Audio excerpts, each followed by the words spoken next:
പറഞ്ഞാൽ ചിലപ്പോ നിങ്ങൾ ആരും വിശ്വസിക്കില്ല. അതിർത്തിയിലെ ഞങ്ങൾ പട്ടാളക്കാര് ഒറ്റ കണ്ണ് മാത്രം അടച്ചു പിടിച്ചിട്ടാ ഉറങ്ങാൻ.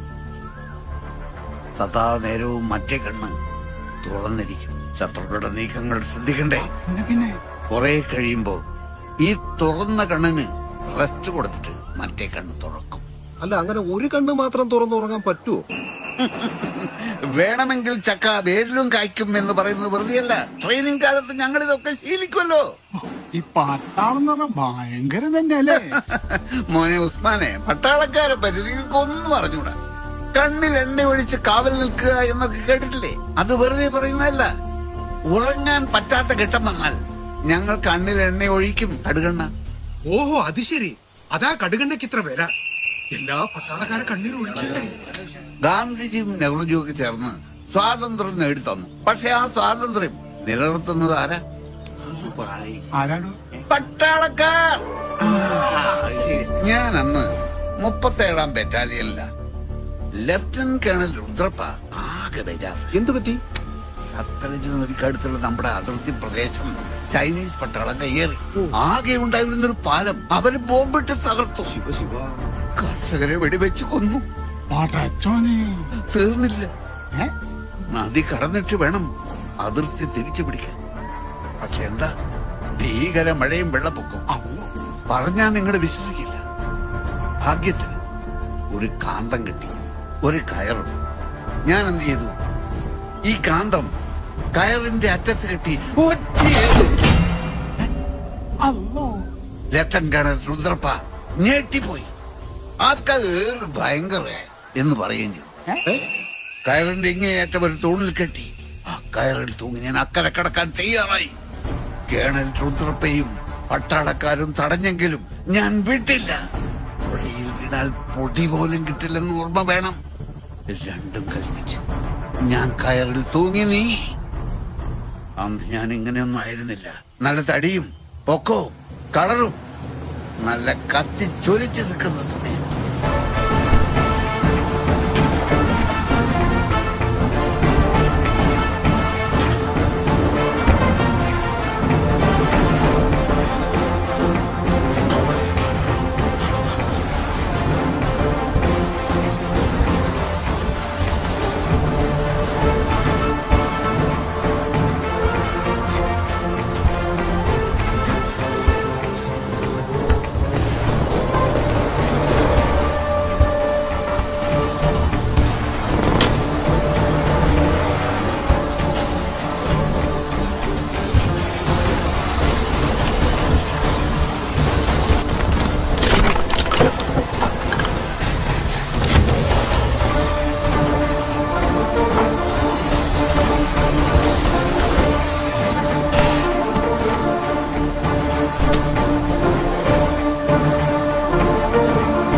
എല്ലാന്ന് ആ എറിഞ്ഞു പിടിപ്പിച്ച കാന്തണ്ടല്ലോ, അതെവിടുന്ന് വന്ന്?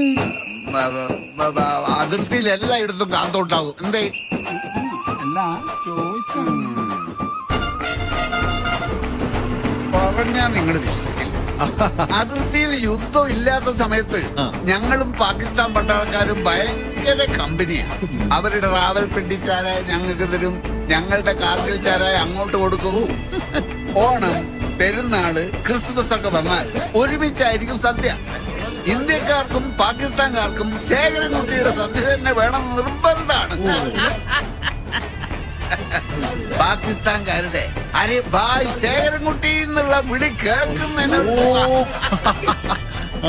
എന്റെ സാമ്പാറും അവിയലും കാളനും പുളിശ്ശേരിയും അതിർത്തിയിൽ ഫേമസ്. പക്ഷെ ഏറ്റവും ഫേമസ് എന്താണെന്നറിയോ? എന്റെ മത്തനില തോരൻ.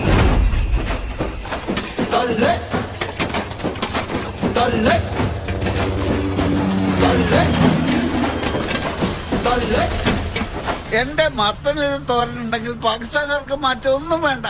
അങ്ങനെയാണെങ്കിൽ നമുക്കൊരു സദ്യ ഏർപ്പാടാക്കിയല്ലോ. മത്തനിലെ തോരൻ മെയിൻ ഐറ്റം. അതിന് കാർഗിലിലെ മത്തന്റെ ഇല ഇവിടെ കിട്ടണ്ടേ? ശ്രീധര എന്റെ സംസാരത്തിന്റെ ഒഴുക്കുകളെ ഇല്ല ഇല്ല ഇല്ല ഞാൻ ചുരുക്കി പറയാം. ഒരു പെരുന്നാളിന്റെ അന്ന് ഞാൻ സദ്യ ഉണ്ടാക്കി. പാകിസ്ഥാൻകാര് വരാൻ കുറച്ചൊന്ന് വൈകി. അപ്പോഴേക്കും ഇന്ത്യക്കാര് എന്റെ മത്തനിലെ തോരൻ തിന്ന് തീർത്തു. പാകിസ്ഥാൻകാര് എന്റെ മത്തനിലെ തോരൻ തിന്നാൻ വന്നവര് ആ കൊതിയോടെ വന്നവരാണ്. നിരാശ കാരണം ഇന്ത്യക്കാരുമായിട്ട് ഒന്നും തള്ളു വഴിപിടിയൊക്കെ ഉണ്ടാക്കി. ആ അങ്ങനെയല്ലേ കാർഗിൽ യുദ്ധം ഉണ്ടായത്. കാർഗിൽ യുദ്ധം ഉണ്ടാവാൻ വേറെ കാരണമാണ് ഞാൻ കേട്ടിട്ടുള്ളത്. നിങ്ങൾ അങ്ങനെ പലതും കേൾക്കും, പക്ഷേ ഇതാണ് സത്യം. ഞാൻ പറയുന്നത് കേട്ടാ മതി, മനസ്സിലായോ?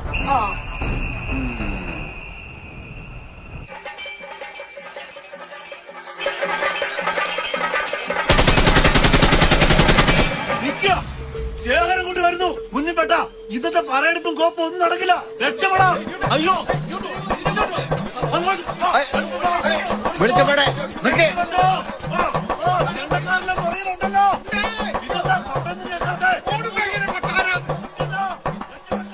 അവരെ പിടുത്തം കിട്ടിയിരുന്നെങ്കിൽ ഈ പാടത്തിരുത്തി കാറ്റും കൊണ്ട് ചാത്തി ബാലിയിലെ ആ സംഭവം പറയായിരുന്നു. എന്തോ ചെയ്യാ.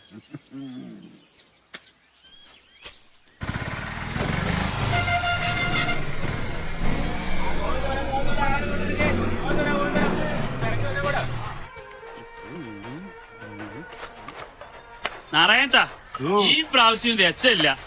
സാരല്ലടോ, ഈ പുകയും ചൂടും കൊണ്ട് ജീവിക്കാനായിരിക്കും എന്റെ യോഗം. നാരായണേട്ടന്റെ സമയം മാറാൻ പോവല്ലേ? എവിടുന്ന് പണിക്കത്? സതീശ ഓ. ഇങ്ങ് വാ. ദാ, ഈ നമ്പർ ഒന്ന് നോക്കിയേ. ഒരു സെൽഫി എടുത്തോട്ടെ. മാറടോ. ആ നോക്കേ. ഒന്നാം സമ്മാനം അടിച്ചാൽ പെട്ടെന്ന് പറഞ്ഞേക്കല്ലേ, ഹാർട്ട് അറ്റാക്ക് ഒന്ന് ഞാൻ ചത്തുപോകും. നിങ്ങളൊക്കെ 1 3 6 ജസ്റ്റ് മിസ് 3 നമ്പറിന് പോയി. ഒന്നാം സമ്മാനം അല്ല 100 റുപ്യ. അല്ലെങ്കിലും ഈ തണ്ടി എടുത്ത ടിക്കറ്റ് എടുത്താൽ അത് വേസ്റ്റാ. അങ്ങനെ പറയരുത് പവിത്രേട്ടാ. എങ്ങനെ തുടർച്ചയായിട്ട് എടുത്താലല്ലേ അടിക്കുള്ളൂ അല്ലേ? അതുകൊണ്ടല്ലേ ഞാൻ ഈ ലോട്ടറി ടിക്കറ്റ് എടുക്കാത്തെ. പിന്നെ ബീഫും പൊറോട്ട എടുത്തോ. പറ്റില്ല ഇരിക്കോ. അത് കിട്ടിയ ശ്രീതാലിക്കയുടെ വീട് പണി തീരാറായോ? എവിടെ രാവും പകലും നിർത്താണ്ട് പണിയാ. 2 ദിവസം തീർത്തു കൊടുക്കണം. അല്ലെങ്കിലേ പുള്ളി നമ്മുടെ പണി തീർക്കും. അല്ല, ചായ എടുക്ക. സ്ട്രോങ് ആയിക്കോട്ടെ. ഉറക്കം പോയി കിട്ടും. എനിക്ക് ലൈറ്റ് മതിയാ. ഓ എന്റെ ഭഗവതി,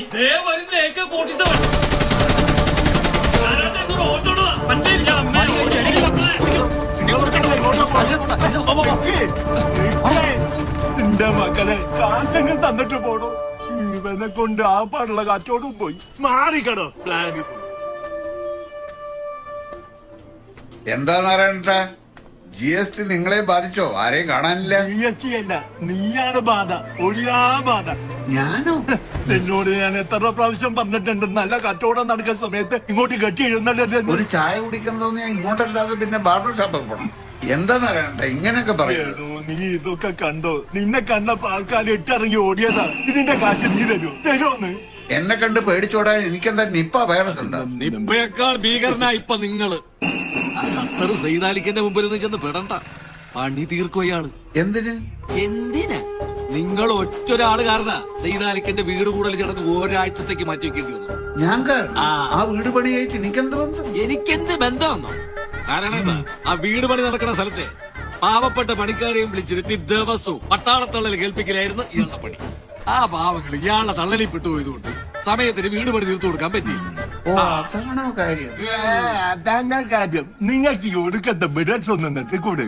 പ്രായം കുറെ ആയല്ലേ. ഉള്ള കാര്യങ്ങൾ പറയുന്നതിന് പ്രായപരിധിയൊക്കെ ഉണ്ടോ? ഇതേതാ പുതിയൊരു ഐറ്റം? കേക്ക്. കേക്ക് എന്ന് കേൾക്കുമ്പോ എനിക്ക് വേറൊരു സംഭവം ഓർമ്മ വരികയാണ്. ദിഗംബര സിംഗിന്റെ ബർത്ത്ഡേക്ക് പൂഞ്ചിലായിരുന്നപ്പോ ഞാനൊരു കേക്ക് ഉണ്ടാക്കി. പറഞ്ഞാ നിങ്ങൾ വിശ്വസിക്കില്ല, 100 അടിയോളമായിരുന്നു അതിന് നീളം എന്ന് പറയുന്നത്.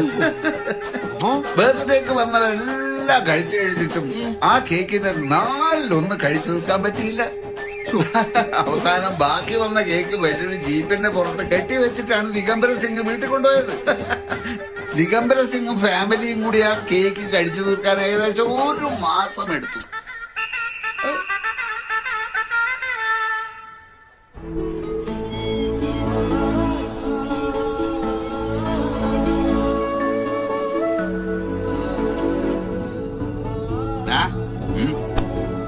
പറഞ്ഞാലും നമ്മളെ നാട് നമ്മളെ നാടിന്റെ കണ്ട ഒരു പുരോഗതിയില്ല.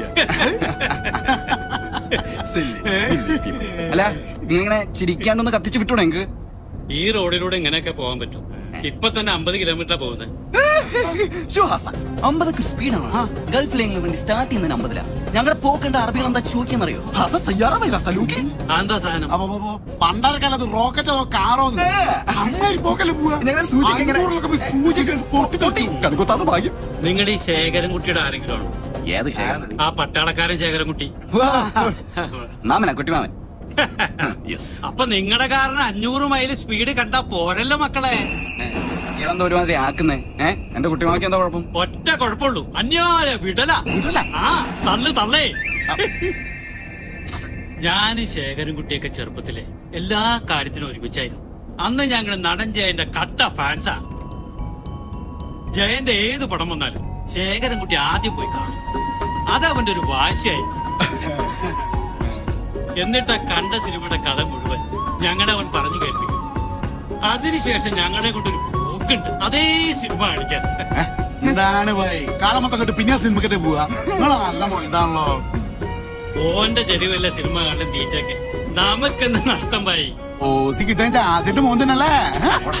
പക്ഷെ ഒരു പ്രാവശ്യം ഉണ്ടല്ലോ, ഞങ്ങള് കമ്പനിക്കാരെല്ലാരും കൂടി ശേഖരൻകുട്ടിയുടെ ആ സ്ഥിരം പരിപാടി പൊളിച്ച്.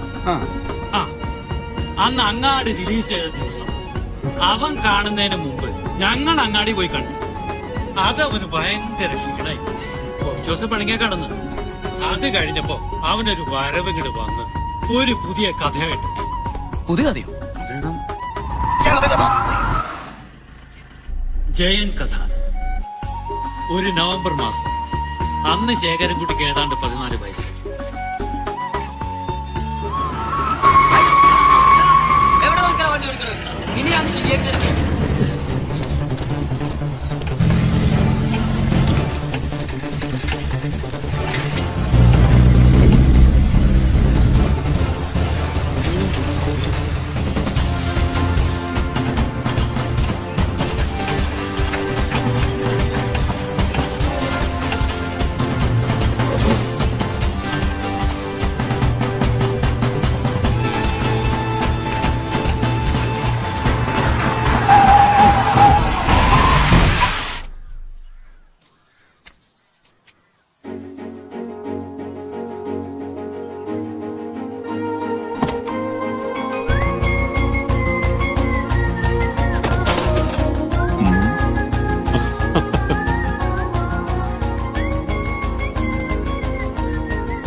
നീ എന്നെ പോലെ സാഹസികനാണല്ലോ. എന്താ നിന്റെ പേര്? ശേഖരൻകുട്ടി. ആദ്യ കാഴ്ചയിൽ തന്നെ ജയന് അവന് ഭയങ്കര ഇഷ്ടമായിരുന്നു. അവൻ ജയന്റെ കടുത്ത ആരാധകനാണെന്നും കുറഞ്ഞത് 4-5 തവണയെങ്കിലും ജയന്റെ എല്ലാ പടങ്ങളും കാണാറുണ്ടെന്നും പറഞ്ഞു. അതോടൊപ്പം തന്നെ അവന്റെ ജീവിതത്തിലെ ഏറ്റവും വലിയൊരു ആഗ്രഹവും ജയനോട് പറഞ്ഞു. എനിക്ക് നിങ്ങളെ കൂടെ ഒരു സിനിമയിൽ അഭിനയിക്കണം. ആഹാ, കൊള്ളാമല്ലോ. അങ്ങനൊരാഗ്രഹം നിനക്കുണ്ടെങ്കിൽ ഞാനത് സാധിച്ചു തരും. ജയൻ തന്റെ ഡ്രൈവറെ കൊണ്ട് ശേഖരൻകുട്ടിക്ക് ഒപ്പം നിന്ന് ഫോട്ടോ എടുപ്പിച്ചു. മദ്രാസിൽ എത്തിയാലുടൻ ആ ഫോട്ടോ അയച്ചു കൊടുക്കാമെന്നും പറഞ്ഞ് അവന്റെ അഡ്രസ്സും വാങ്ങി ശേഖരൻകുട്ടിനെ കെട്ടിപ്പിടിച്ച ശേഷം ജയൻ പോയിരുന്നു.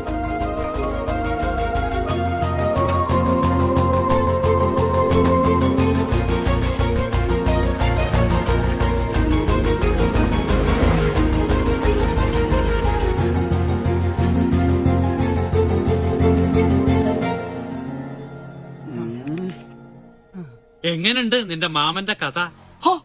ജയന്റെ സിനിമനേക്കാൾ ത്രില്ലുണ്ട്. അല്ലാകെ പോട്ടെ, നിന്റെ ജയൻ മൂപ്പർക്ക് ഫോട്ടോ അയച്ചു കൊടുത്തോ? എവിടെ? അപ്പോഴേക്കും കോളിലക്കത്തിന് ഷൂട്ടിങ്ങിന്റെ അപകടത്തിൽപ്പെട്ട് ജയൻ മരിച്ചുപോയില്ലേ? കഷ്ടായി പോയി. കുട്ടിമാമ പറയുന്നത് സത്യമാണോ വീട്ടിലാണോ എന്ന് തെളിവില്ലാണ്ടായി പോയല്ലോ. അതാണ് ശേഖരൻകുട്ടി. എല്ലാത്തിന്റെ പഴുതുകൾ അടച്ചായിരിക്കും അവന്റെ തള്ളു. അന്യായ വിടലായി പോയിട്ടോ. എന്റെ പൊന്നു മോനെ, കേട്ടിടത്തോളം എന്റെ കുട്ടിമാമ റയർ പീസാണ്. Rare piece. ശേഖരൻകുട്ടിയുടെ തള്ളു കേട്ട് ചെവി വരവിച്ച എനിക്ക് നിങ്ങളുടെ കാറിന്റെ 500 സ്പീഡ് തള്ളൊക്കെ എന്ത് തള്ളു മക്കളെ. കറക്റ്റാണത്. ഞാൻ പറഞ്ഞു എന്റെ വീട്ടുകാരൊക്കെ ഒന്ന് പരിചയപ്പെട്ടു. എടാ ഏട്ടൻ തടിച്ചിട്ടൊന്നുമില്ല. എന്നെ അവിടെ ഫുഡ് അടിച്ച് സൂഹിക്കില്ലായിരുന്നു മോളെ. കഷ്ടപ്പാടാണ് കഷ്ടപ്പാട്. സുഖല്ലേ മോനെ? എന്ത് ചോദ്യമ സുഖല്ലേ? എജാതി സുഖോ? ആ സുഖം കൊണ്ടല്ലേ ഞങ്ങൾ എല്ലാം കെട്ടിപ്പറിക്കി കൊണ്ട് പോകുന്നത്. ഇതാണ് ഞാനിപ്പോഴും പറയാറില്ല നാസർ. യെസ്, ഞാനാണ് ആ ബുദ്ധിമാൻ. ഓ, അതും പറയാറുണ്ട്. ഇല്ല, ഏട്ടൻ പിയാത്തിസിൽ പോയിരിക്കുക. എടാ മറ്റേ ട്രെയിനിങ് സെന്റർ അടപ്പട്ട. അതെ, ഇവിടെ എത്തുന്ന വരെ ഡ്രൈവർ കുട്ടിമാമയുടെ തള്ളേത് പറയാം. ഭയങ്കരം തന്നെ. ഇപ്പൊ എന്തിനു മാറ്റം? എന്ത് മാറ്റം? വല്ല അസുഖമായിരുന്നെങ്കിൽ ഡോക്ടറെ കാണിക്കാത്തത്. ഇപ്പൊ അതല്ലല്ലോ. എന്തായാലും എന്റെ കുട്ടിമാമൻ എനിക്കൊന്ന് പരിചയപ്പെടുത്താറ്. സ്വയം വെടികൊണ്ട് മരിക്കാൻ തീരുമാനിച്ച സ്ഥിതിക്ക് പരിചയപ്പെടുത്തി തരാം. നിങ്ങൾ ഇവിടെ ആരോട് ചോദിച്ചാലും പറയും ഇബ്രാഹിം കുട്ടീനെ മീൻ ധൈര്യമായിട്ട് വാങ്ങാന്ന്. അത്രക്ക് ഗ്യാരണ്ടിയാ. നാളെയും വരുമല്ലോ. പിന്നെ അല്ലാണ്ട് ഏത് ഒലക്കേമിൽ ഹർത്താലുണ്ടെങ്കിലും ഞമ്മള് വരും. നല്ല ഫ്രഷ് മീനല്ലേ? പടച്ചോനെ, തല വെച്ച് കൊടുത്ത ഇന്നത്തെ കാര്യം ഇബ്രാഹിം ഒന്ന് നിന്നേ. കുറച്ച് തിരക്കുണ്ട്. മീനേ, പെടക്കണ മീനേ. കിടക്കണ മീന് ഒരാഴ്ച മുമ്പ് പഠിച്ചായിരിക്കും. ഹലോ, നമസ്കാരം. നമസ്കാരം. പുതിയ താമസക്കാർ വന്നു ബ്രോക്കർ കൃഷ്ണൻ പറഞ്ഞു. എന്നാ നേരിട്ട് വന്ന് പരിചയപ്പെടാമെന്ന് വിചാരിച്ചു. നല്ല കാര്യം. ഞാൻ ശേഖരൻകുട്ടി, ഇന്ത്യൻ ആർമിയിലായിരുന്നു. ഞാൻ കോശി, ടൗണിൽ SBI മാനേജറാ. ഇതെന്റെ ഭാര്യ അന്നാമ്മ. വരൂ, നമുക്ക് അങ്ങോട്ടിരുന്ന് സംസാരിക്കാം. വരൂ.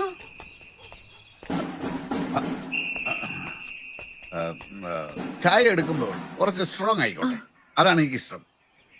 കോച്ച് വരൂ.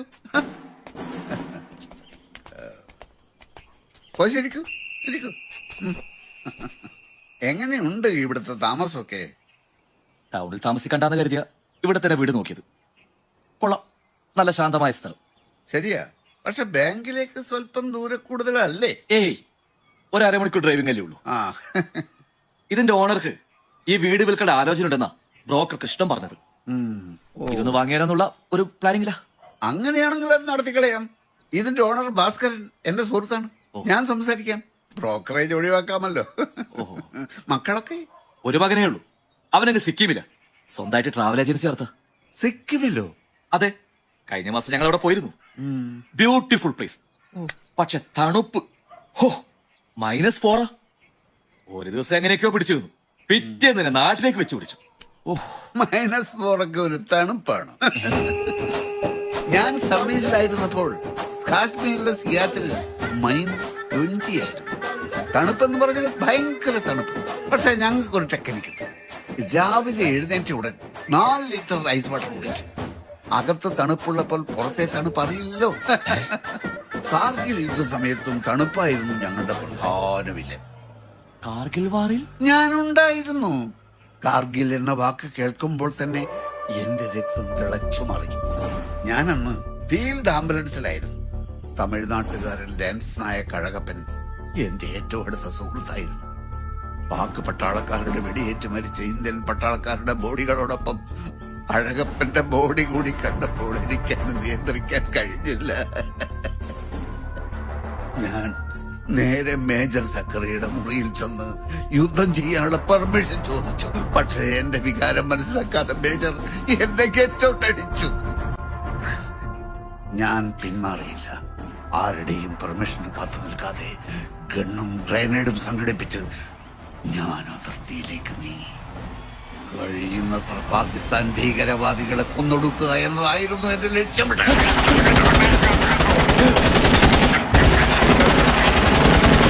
വന്ദേ മാതരം, വന്ദേ മാതരം, വന്ദേ മാതരം.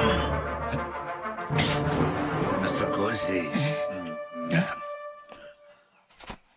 അന്നത്തെ ഓപ്പറേഷനിൽ ഏതാണ്ട് 20ഓളം പാകിസ്ഥാൻ പട്ടാളക്കാരെ ഞാൻ കൊന്നൊടുക്കി. എന്റെ 100 പട്ടാളാനുഭവങ്ങൾ വേറെയും പറയാനുണ്ട്. ചായ? ആ, ചായ വന്നല്ലോ. അന്നാമേ, ചായ അവിടെ വെച്ചേക്ക്. എനിക്ക് വല്ലാത്ത ക്ഷീണം, ഒന്ന് കിടക്കണം. എന്നാ വരൂ, നമുക്ക് ബെഡ്റൂമിലേക്ക് പോവാം. അവിടെ ആവുമ്പോ കിടന്നുകൊണ്ട് കേൾക്കാലോ. വരൂ കോശി, വരൂ.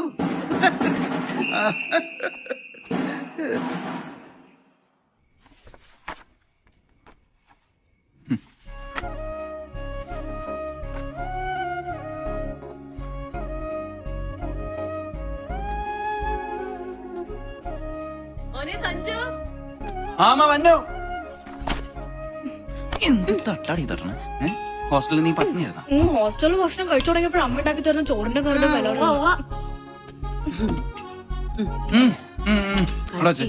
അമ്മ ഇരിക്ക്, ഞാൻ വിളമ്പി തരാം. ഏട്ടൻ എന്തെങ്കിലും കഴിച്ചോന്ന് ആർക്കറിയാം. അമ്മ ഈ കുട്ടിമാമയ്ക്ക് രാത്രിയാവുമ്പോ ഇവിടെ നിന്ന് എന്തെങ്കിലും കഴിച്ച് ഇവിടെ തന്നെ കിടന്നാ പോരെ? നിങ്ങളാരും ഇല്ലാത്തപ്പോ കുട്ടിമാമ ഇവിടെ തന്നെ അല്ലേ? അമ്മ ഞാനൊന്ന് ചോദിച്ചോട്ടെ, ശരിക്കും കുട്ടിമാമയും മാമിയും തമ്മിൽ പിരിയാൻ കാരണം? കുട്ടിമാമയുടെ ഒടുക്കത്തെ തള്ളും മാമിയുടെ ഒടുക്കത്തേക്ക് പോയി, അത് തന്നെ കാര്യം. മിണ്ടാതിരിയടി, എന്തെങ്കിലും പറയാ. ഏട്ടനോട് അതിനെപ്പറ്റി ചോദിച്ചാൽ ഉടനെ തന്നെ അവിടെ ഇവിടെ തൊടാതെ എന്തെങ്കിലും പറഞ്ഞു കൈ ഒഴിയും. അവര് തമ്മിൽ അവർക്ക് മാത്രം അറിയാവുന്ന എന്തൊക്കെയോ ചൊറകളുണ്ട്. ഏട്ടന്റെ മനസ്സിൽ ഇപ്പോഴും അഞ്ജലി തന്നെയാ. അതുകൊണ്ടല്ലേ ഇത്രയും നാളായിട്ടും വേറൊരു കല്യാണം കഴിക്കാതെ ഇപ്പോഴും ഇങ്ങനെ ഒറ്റയ്ക്ക് കഴിയണേ.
എങ്ങോട്ടാ? ആ മാരണം വരുന്നുണ്ട്. അന്ന് എന്നെ കൊന്നു തിന്നിട്ട് അവന് മതിയായിട്ടില്ല. ആരാ?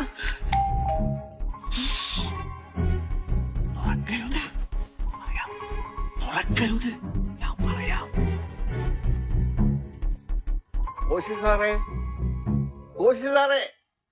ഇത് ഞാനാ, ശേഖരൻകുട്ടിയാ. കാർഗിൽ -20, 4 ലിറ്റർ തണുത്ത വെള്ളം അണ്ണാക്കിലേക്ക്. ഇന്ന് ഞായറാഴ്ച ആയതുകൊണ്ട് നമുക്ക് ഇഷ്ടംപോലെ സംസാരിക്കാലോ. വാതിൽ തുറന്നാട്ടെ. എന്നെ കൊന്ന് പെട്ടിയിലാക്കി ആനയടിച്ചിട്ട് അവ പോവും. കോശി സാറേ, കോശി സാറേ, കോശി സാറേ.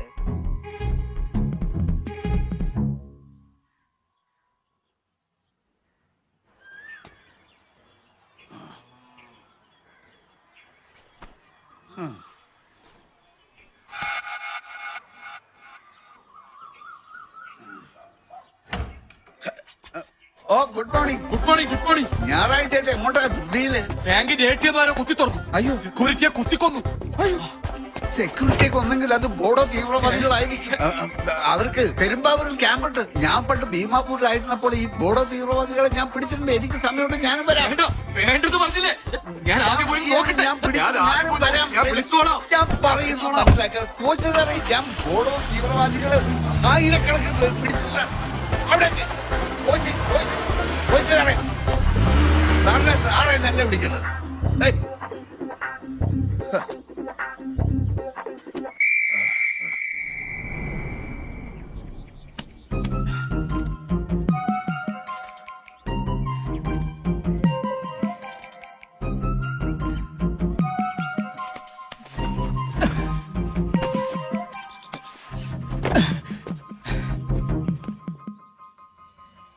പാക് പട്ടാളക്കാർ ശരം വിട്ടതുപോലെ ഓടി വരികയാണ്. ക്യാമ്പിൽ ഞാൻ ഒറ്റയ്ക്ക്. ആകെ ഉണ്ടായിരുന്ന AK-47 എടുത്ത് തേജ്പാൽ സിംഗ് എങ്ങോട്ടോ പോയി പന്നിയെ വെടിവെക്കാൻ. ഞാൻ എന്ത് ചെയ്യും? അവർ 11 പേരുണ്ട്, ഞാൻ ഒറ്റയ്ക്ക്. ഞാനൊരു വടവെടുത്തു. ക്യാമ്പിൽ ഉണ്ടായിരുന്ന വെള്ളക്കൊടി ഞാൻ കീഴടങ്ങിയെന്ന് തോന്നിയിട്ട് അവർ വെടിവെച്ചു. ഞാൻ 2 കൈയും മേലോട്ട് ഉയർത്തി അവരുടെ നേരെ ചെന്നു. എന്ത് വിഡ്ഢിത്തോട് താനി കാണിക്കാൻ പോന്നെ?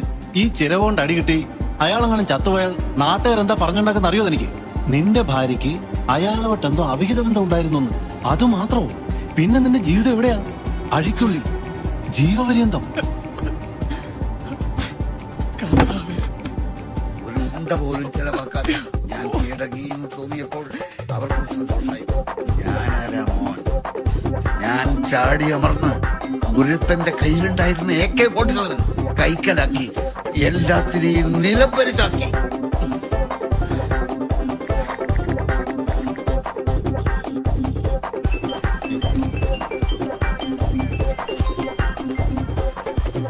ഹലോ ആ സാറേ. എടോ തന്നെ സാറേ ഒന്ന് വിളിക്കാൻ നോക്കട്ടെ. അടുത്ത ഞായറാഴ്ചക്കുള്ളിൽ എനിക്ക് പുതിയ വീട് ശരിയാക്കി തരണം. അപ്പൊ ആ വീടിന് എന്താ പറ്റിയ സാറേ? ശാന്തത അതൊക്കെ ഞാൻ നേരിട്ട് പറയാടാ. അല്ല സാറേ, അങ്ങനെ പെട്ടെന്ന് പറഞ്ഞാ ഇപ്പൊ ഈ പ്രദേശത്തന്നെ വേണ്ടേ? ഈ പ്രദേശത്തുനിന്നല്ല, ഈ ജില്ലയിലേ വേണ്ട. ആ തള്ളി ഭീകരൻ എത്തിപ്പെടാൻ പറ്റാത്ത ഏതെങ്കിലും നരകത്തിലായാലും മതി. കേട്ടോ? തള്ളു ഭീകരൻ. എന്റെ ഭഗവതി, ചെക്കന് നല്ല ഹൈറ്റ് ഉണ്ട്, വെയിറ്റ് ഉണ്ട്, മുടിയുണ്ട്, മീശയുണ്ട്. കോങ്കണ്ണുണ്ടോ? കോങ്കണ്ണ് വേണോ? വേണ്ട, ഇല്ലാത്ത എന്തെങ്കിലും ഉണ്ടോന്ന് അറിയാൻ വേണ്ടി ചോദിച്ചതാ. പണ്ട് ഗുരുധർ സിംഗ് കാർഡിൽ വെച്ചിട്ട് അതെ, ഫോട്ടോ ഒക്കെ കൊള്ളാം, കൊഴപ്പൊന്നുമില്ല, അവക്കും ഇഷ്ടപ്പെട്ടു. പക്ഷെ ഇനിയിപ്പോ എടുത്താ പൊങ്ങാത്ത വല്ല ഡിമാൻഡ് ഉണ്ടോന്നുള്ളതാ. ആ ഒന്നുമില്ലെന്ന് ഞാനല്ല പറയണേ. അതൊക്കെ ഇപ്പം പറയും, കാര്യത്തോടെ എടുക്കുമ്പോ മാറും. എന്ത് മാറുന്ന ഈ പറയണേ? അതെ, എന്നാണ് ഗൾഫാരെ ചെക്കന് പെണ്ണാണാൻ പോയിട്ടേ ചെക്കന്റെ വീട്ടുകാർ ഞങ്ങൾക്കൊരു ഡിമാൻഡില്ല, കുട്ടിയും എന്താ കൊടുത്തേക്കുന്നു. അപ്പൊ ഈ പെണ്ണ് കയറി ചോദിക്കാ ഇങ്ങനെ കൊടുക്കുന്നതിനല്ല സ്ത്രീധനം എന്ന് പറയാം. അത് കൊള്ളാം. എന്നിട്ടെന്ത് നല്ല പത്തരമായിട്ടുള്ള ചെക്കനവർക്ക് നഷ്ടായി. അതേതാ ഞാൻ അറിയാത്തൊരു ചെക്കൻ? ഞാൻ തന്നെ. തന്ത്രി, ഇതിലും നല്ലത് ഞാൻ ഗുരുധര സിംഗിന്റെ കഥ പറയുന്നതായിരുന്നു. അപ്പോ ഇരുകൂട്ടർക്കും പരസ്പരം ഇഷ്ടമായ സ്ഥിതിക്ക് നീ കാര്യങ്ങൾ ഫാസ്റ്റാക്കി നീക്കണോ? ആയിക്കോട്ടെ. അപ്പൊ അതിന്റെ ഇടയ്ക്ക് ഒരു ചെറിയ വിഷയം ഞാൻ പറയാൻ മറന്നുപോയി. ഈ രാമേന്ദ്രേട്ടന് ചെറിയൊരു ആരോഗ്യ പ്രശ്നമുണ്ട്. രാമേന്ദ്രൻ അതാരാ? ചെക്കന്റെ അച്ഛന്ന്. ഓ, അയാൾക്ക് ചെറിയൊരു നടുവേദന, അപ്പൊ യാത്ര ചെയ്യാൻ ചെറിയൊരു ബുദ്ധിമുട്ടുണ്ട്. അപ്പൊ പരിപാടിയിൽ ചെറിയൊരു മാറ്റം വരുത്താൻ പറ്റുമോ എന്ന് രാമേന്ദ്രേട്ടൻ ചോദിച്ചു. എന്ത് മാറ്റം? അല്ല, അതിപ്പോ അവിടുന്ന് 2-3 ആൾക്കാർ ഇങ്ങോട്ട് വരുന്നതാണല്ലോ പറഞ്ഞിരുന്നത്. പകരം ഇവിടുന്ന് 2-3 ആൾക്കാർ അങ്ങോട്ട് ചെല്ലുന്നതിന് പ്രയാസം ഉണ്ടാവുമോ എന്ന് ചോദിച്ചു. എന്ത് പ്രയാസം? സംസാരിക്കാൻ കൂടുതൽ സ്വാതന്ത്ര്യം കിട്ടുക അങ്ങോട്ട് പോകുമ്പോഴല്ലേ. അപ്പൊ നമ്മൾ അങ്ങോട്ട് പോകണം.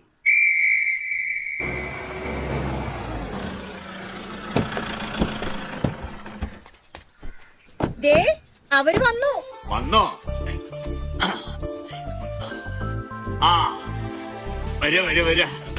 ശൈലാട്ട വരി, അകത്തേക്ക് ഇരിക്കാം. വരി വരി, അങ്ങോട്ട് ഇരുന്നോളൂ, അങ്ങോട്ട്. അപ്പോ ഒരു പ്രത്യേകം പരിചയപ്പെടുത്തേണ്ട ആവശ്യമില്ലല്ലോ. ഇത് ചെക്കന്റെ അച്ഛൻ രാമേന്ദ്രേട്ട, ശൈലേട്ടാ. ഇത് രാമേന്ദ്രേട്ടന്റെ ഭാര്യ രാധേർത്തി. ഇത് രാമേന്ദ്രേട്ടന്റെ ഏട്ടനാണ്, ഓൾഡ് അമേരിക്ക. ഇത് ശേഖരട്ടോ, കുട്ടീന്റെ മാമനാണ്. കുട്ടീന്റെ മാമനാ. പിന്നെ ഇത് ആങ്ങള സഞ്ജു. അതൊക്കെ രാഘവന്റെ ചെങ്ങാരിയാ. നാസർ ഗൾഫിൽ വലിയ പണിയൊന്നിരത്തോണ്ട് നാട്ടിലാ. ഇതിന് ട്രീറ്റ്മെന്റ് ഒന്നും ചെയ്യുന്നില്ലേ? പലതും നോക്കിയതാ, പക്ഷെ ഒന്നും അങ്ങ് പൂർണ്ണമായി മാറി കിട്ടുന്നില്ല. ഇതിനൊരു പൊടിക്കൈ ഉണ്ട്. ഉത്തർപ്രദേശിലെ ഗോത്രവർഗക്കാരുടെ ഒരു ടെക്നിക്കാണ്. ഏകദേശം 1 മാസത്തോളം അവരുടെ കൂടെ നിന്നിട്ടാണ് ഞാനിത് പഠിച്ചെടുത്തത്. ഒരിക്കൽ എന്റെ സൂപ്പീരിയർ ഓഫീസർ ലഫ്റ്റനന്റ് കേണൽ രുദ്രപ്പയ്ക്ക് ബാക്ക് പെയിൻ വന്ന് വളഞ്ഞ് കൊടക്കമ്പി പോലെയായി. ഞങ്ങളൊക്കെ അദ്ദേഹത്തെ ഇരുന്ന് സാല്യൂട്ട് ചെയ്യേണ്ട അവസ്ഥ വരെ വന്നു. നിവർന്ന് നിൽക്കാൻ പറ്റിയില്ലെങ്കിൽ എന്ത് ലഫ്റ്റനന്റ് കേണൽ. ഗോത്രവർഗക്കാരുടെ ഈ ടെക്നിക്കിനെ കുറിച്ച് ഞാൻ അദ്ദേഹത്തോട് പറഞ്ഞു. കേൾക്കേണ്ട താമസം അദ്ദേഹം അത് പ്രയോഗിക്കാനുള്ള അവസരം എനിക്ക് തന്നു. ഞാൻ പിന്നെ ഒന്നും നോക്കിയില്ല, ഒറ്റ പ്രയോഗം. വളഞ്ഞ് കൊടക്കമ്പ് പോലെയായ ലഫ്റ്റനന്റ് കേണൽ പടക്കുതിരിയെ പോലെ ചാടി എണീറ്റ് എന്റെ നേരെ നോക്കി ഒറ്റ സല്യൂട്ട്. അതിനുശേഷം ഈ ടെക്നിക്ക് ഉപയോഗിച്ച് എത്രയോ പേരുടെ ബാക്ക് പെയിൻ ഞാൻ മാറ്റിയിരിക്കുന്നു. ട്രീറ്റ്മെന്റ് വളരെ സിമ്പിളാണ്. രോഗിയെ കോണക പിടിപ്പിച്ച് നിലത്ത് കമിഴ്ത്തി കിടത്തുന്നു. എന്നിട്ട് ഒരു പട്ടിക എടുത്ത് നട്ടലിന്റെ മുകളിൽ കൃത്യമായി വെക്കുന്നു. നമ്മുടെ മരത്തിന്റെ പട്ടിക. അത് നട്ടലിന്റെ മുകളിൽ വെച്ച് വലിയൊരു ചുറ്റിക എടുത്ത് നല്ല കനത്തിൽ 4 അടി ചുറ്റിക്കൊണ്ട്, അതെ ചുറ്റിക കൊണ്ട് 4 അടി വീഴുമ്പോഴേക്കും നട്ടലിന്റെ വേദന പൂർണ്ണമായി മാറിയിരിക്കും. ഒരു പട്ടികയും ചുറ്റികയും കിട്ടും.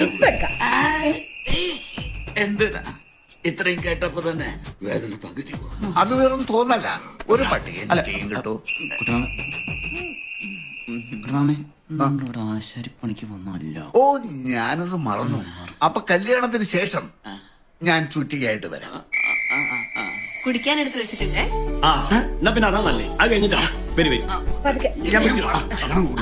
അമേരിക്കയിലാണെങ്കിലും ഇപ്പോഴത്തെ ചെറുപ്പക്കാർക്കുള്ള ഒരു ദുശീലങ്ങളും എന്റെ മോനില്ല. അതെ അതെ അതെ. പിന്നെ അവൻ ആകുന്നുള്ളത് ഒരു ചെറിയ ഭ്രാന്തോ? അതെ, ഈ ബൈക്ക് സ്റ്റണ്ട് ഭ്രാന്ത്. അതിപ്പോ അവനെ പറഞ്ഞിട്ട് കാര്യമില്ല. ഞാനൊരു സാഹസികൻ ആണല്ലോ. ആ രക്തം തന്നെയാണ് എന്റെ മകനും കിട്ടിയിരിക്കുന്നത്, അല്ലേ? ഇതിപ്പോ പിടിച്ചിനെ കണ്ട് വലുതായാലും മാളത്തില്. ഞാനും പണ്ട് ബൈക്ക് സ്റ്റണ്ട് ചെയ്യാറുണ്ടായിരുന്നു. പിന്നെ റിപ്പബ്ലിക് ദിന പരേഡില് ഒരു ബൈക്കില് 25 പേരെയൊക്കെ വെച്ച് ഞാൻ അഭ്യാസം കാണിച്ചിട്ടുണ്ട്. ഇന്ത്യൻ പ്രസിഡന്റ് എന്നെ പ്രത്യേകം വിളിച്ച് അഭിനന്ദിച്ചിട്ടുണ്ട്. എന്തായാലും താങ്കളെ പോലുള്ള ഒരു അഭ്യാസിയോടെ വന്ന സ്ഥിതിക്ക് 1-2 ഐറ്റംസ് കാണിക്കാതെ വിടുന്ന പ്രശ്നമില്ല. അതിന് ഇനിയും സമയമുണ്ടല്ലോ. കല്യാണമൊക്കെ കഴിഞ്ഞ് സൽക്കാരത്തിന് വരുമ്പോ ഞാൻ ബൈക്കും കൊണ്ടുവരാം. അല്ല, ബൈക്ക് ഇവിടെ ഉണ്ട്. ഇവിടെ ഉണ്ടോ? ഉണ്ട്. സൽക്കാരം വരെ കാത്തിരിക്കാനുള്ള ക്ഷമ എനിക്ക്. നിങ്ങളുടെ ആ പ്രകടനം ഇപ്പൊ തന്നെ മൊബൈലിലെടുത്ത് അമേരിക്കക്ക് എന്റെ മോൻ അയച്ചു കൊടുക്കാനുള്ളതാ. എന്താന്ന് വെച്ചാൽ ബൈക്ക് ഓടിച്ചിട്ട് കുറെ നാളായി. പിന്നെ പുതിയതരം ബൈക്ക് അല്ല, അതൊന്നും കാര്യമില്ലേ. 10-25 ആള് ബൈക്കിന്റെ മുകളിൽ കയറ്റി പ്രസിഡന്റിന്റെ മുന്നിൽ കൊണ്ടിട്ടെടുത്ത ആളാ. ഒന്ന് മൊബൈലിൽ എടുത്തേക്കണം. ഒരു സാഹസിക പ്രകടനങ്ങൾ കാണാൻ ആഗ്രഹമുള്ളവർ ഒരു ബൈക്ക് കാണിച്ചു തരാം. വേണോ? പറഞ്ഞു പോയില്ലേ, നോക്കാം. ആദ്യ അഭ്യാസ പ്രകടനങ്ങൾ കണ്ട് എന്റെ മോൻ ഇഷ്ടപ്പെടുത്തേ. അത് കഴിഞ്ഞിട്ടല്ലേ സൽക്കാരം. നീ അത് ഷൂട്ട് ചെയ്തേക്കണേ. ഞാന് അഭ്യാസം കാണിക്കാൻ ഒരു 10-22 പേരെ വിളിച്ച് കൂട്ടട്ടെ. ആദ്യം ഞാനിതൊന്ന് ഓടിച്ചോക്കട്ടെ, എന്നിട്ട് വിളിക്കാം.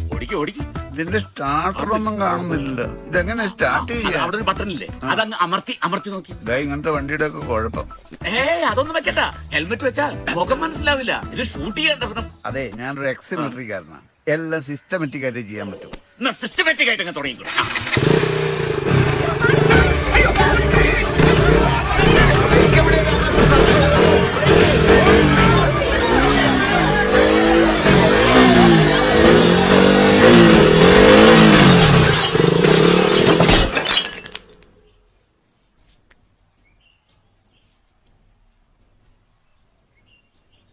എന്നാലും ഏട്ടൻ കാണിച്ചത് കുറച്ച് കടന്ന കൈയായി പോയി. ഹെൽമെറ്റ് ഇട്ടത് കൊണ്ട് തലക്കൊന്നും പറ്റിയില്ല. ദൈവമായിട്ട് കൊണ്ടുതന്ന നല്ലൊരു ആലോചന നമ്മളായിട്ട് തന്നെ തട്ടിത്തെറിപ്പിച്ച് കളഞ്ഞല്ലോ. എന്റെ അമ്മ തലനാരയൊക്കെയാണ് അവിടെ ഉള്ള രക്ഷപ്പെട്ടത്. അല്ലെങ്കിൽ കുട്ടിമാമ കൂട്ടക്കൊലയ്ക്ക് അകത്ത് കിടക്കേണ്ടി വന്നെ. ബ്രേക്ക് പിടിക്കുമ്പോ സ്പീഡ് കൂടുന്ന ബൈക്ക് ഞാൻ ആദ്യമായിട്ട് കാണുക. അയാൾ നിർബന്ധിച്ചത് നീയും കണ്ടതല്ലേ. പിന്നെ പെണ്ണുവീട്ടുകാർ അത്ര മോശക്കാരൊന്നും അല്ലാന്ന് അവർ വിചാരിച്ചോട്ടെ എന്ന് ഞാനും കരുതി. എന്റെ ഏട്ട, നമ്മള് സർക്കസ് നടത്തുന്നവർക്കാണ് ഇവിടെ കെട്ടിച്ചു കൊടുക്കാൻ പോയത്. ഏട്ടന്റെ ബെല്ലും ബ്രേക്കും ഇല്ലാത്ത ഓരോ പ്രവൃത്തികൾ കാരണം എന്റെ മോളുടെ ജീവിതം അവതാളത്തിലായി എന്ന് പറഞ്ഞാൽ മതിയല്ലോ.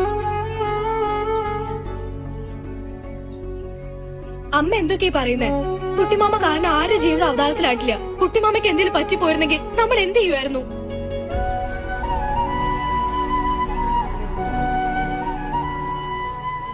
എന്നാ ഞാൻ ഇറങ്ങട്ടെ. ഏട്ട എന്തെങ്കിലും കഴിച്ചിട്ട് പോവാ.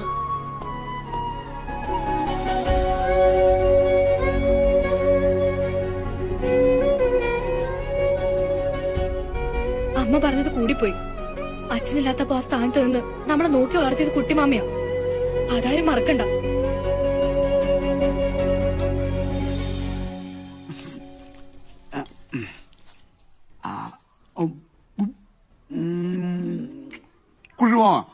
പഴയമില്ല ചിക്കൻ കറി അസലായിട്ട്. ഇതൊക്കെ എന്ത് ചിക്കൻ? പണ്ട് ഞാൻ പട്ടാളത്തിലായിരുന്ന കാലത്ത് എന്റെ ചിക്കൻ കറി കഴിക്കാൻ വേണ്ടി പഞ്ചാബികളൊക്കെ ക്യൂ നിൽക്കുമായിരുന്നു. ഞാൻ പറയാതിരിക്കും, വെറുതെ ഒരു പഞ്ചാബി ടേസ്റ്റ്. പക്ഷെ ഇത് കാശ്മീരി ചിക്കനാ. അല്ല, കാശ്മീർ പഞ്ചാബൊക്കെ അടിച്ചല്ലേ, ഒരു സ്റ്റോപ്പിന്റെ വ്യത്യാസമല്ലേ ഉള്ളൂ. അതിർത്തി തർക്കത്തിനുള്ള സമയമല്ല ഇത്. നീ കഴിക്ക്. കുട്ടുമാമേ, ഞാനൊരു കാര്യം ചോദിക്കട്ടെ. നിങ്ങൾക്ക് എന്റെ വീട്ടിലെ മാറിക്കൂടെ? നിങ്ങൾ ഇതിൽ അവിടെ ഒറ്റ വെക്കണേ? എല്ലാരും മേലോട്ട് പോകുമ്പോ ഒറ്റക്കല്ലേ, അതിന്റെ റിഹേഴ്സലാ. ഓ, മുകളിലേക്ക് പോകാൻ റെഡി ആയിട്ടിരിക്കുക ഞങ്ങള്. പണ്ട് കാർഗിൽ യുദ്ധ സമയത്ത്. അല്ല കുട്ടിമാമ, അത് പിന്നെ പറയാം. അല്ല, കാർഗിൽ പറഞ്ഞിട്ട് അല്ല, മറ്റേത് പറഞ്ഞിട്ട് ഇത് പറയാം. അതാ കാശ്മീരി കോഴി ഇന്നും നന്നാവുക. അഞ്ജലി മാമിയുടെ കാര്യ അത് പിന്നെ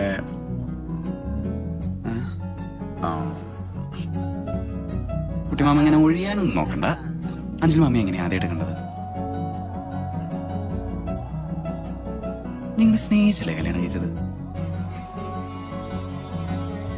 നിങ്ങളാ മുഹബത്ത് കറിയൊന്നും പറ കുട്ടിമാമ, ഞങ്ങളത് കേക്കട്ടെ.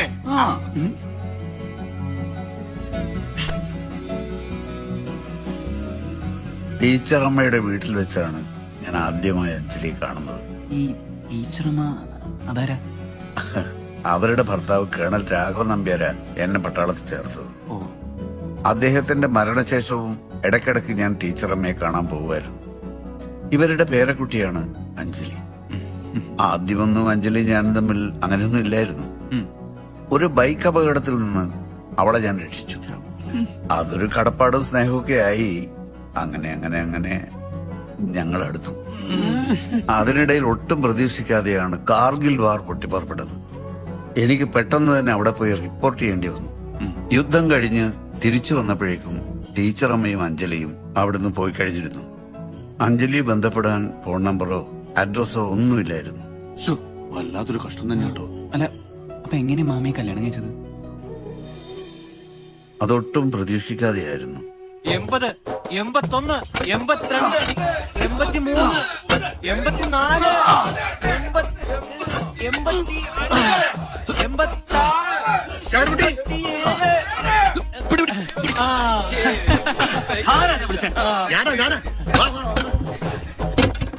തന്നെ ഇപ്പൊ തന്നെ ഇങ്ങോട്ട് വേണ്ടിയെടുത്ത നിന്നെ കേട്ടിക്കാൻ അല്ലാതെ എന്തിനാ? ഒരു മിനിറ്റ് കൊണ്ട് വന്നു.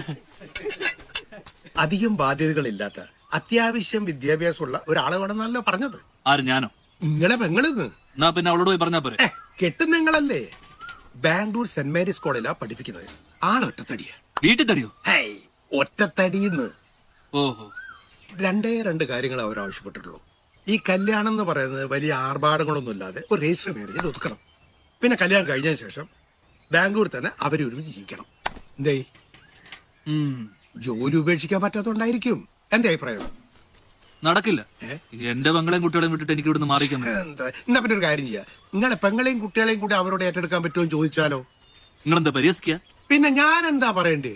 പല പല നല്ല നല്ല ആലോചനകൾ ഞാൻ പലപ്പോഴായിട്ട് നിങ്ങൾക്ക് കൊണ്ടു തന്നിട്ടുണ്ട്. അപ്പോഴേക്കും ഓരോ കാര്യങ്ങൾ പറഞ്ഞ് അത് മുടക്കും. അല്ല, എനിക്ക് അറിയാണ്ട് ചോദിക്കുക, നിങ്ങൾക്ക് വേറെ വല്ല കുഴപ്പമുണ്ടോ? ഉണ്ടെങ്കിൽ നമുക്ക് ഡോക്ടറെ കാണാം.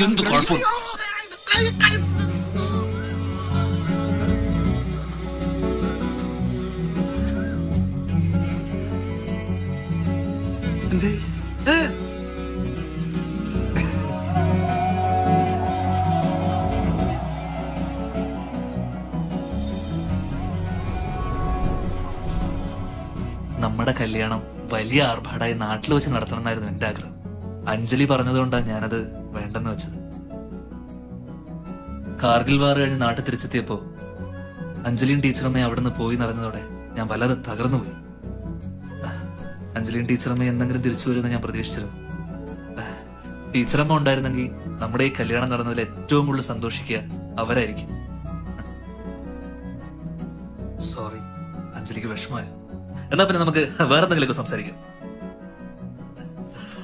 അഞ്ജലി നാട്ടിൽ വന്നപ്പോണ്ടായ ആ സംഭവം ഞാൻ എപ്പോഴും ഒറ്റയ്ക്കിരുന്ന് ഓർത്ത് ചിരിക്കാറുണ്ട്. ഒന്നാലോചിച്ച അഞ്ജലി ഒന്ന് ഓടിച്ചിരുന്ന ബുള്ളറ്റ് കൊക്കയിലെങ്ങാനും മറഞ്ഞിരുന്നെങ്കിൽ നമുക്കിപ്പോ ഇങ്ങനെ ഇവിടെ ഇരിക്കാൻ പറ്റുമായിരുന്നോ? നിങ്ങൾക്ക് എന്തെങ്കിലും കുഴപ്പമുണ്ടോ?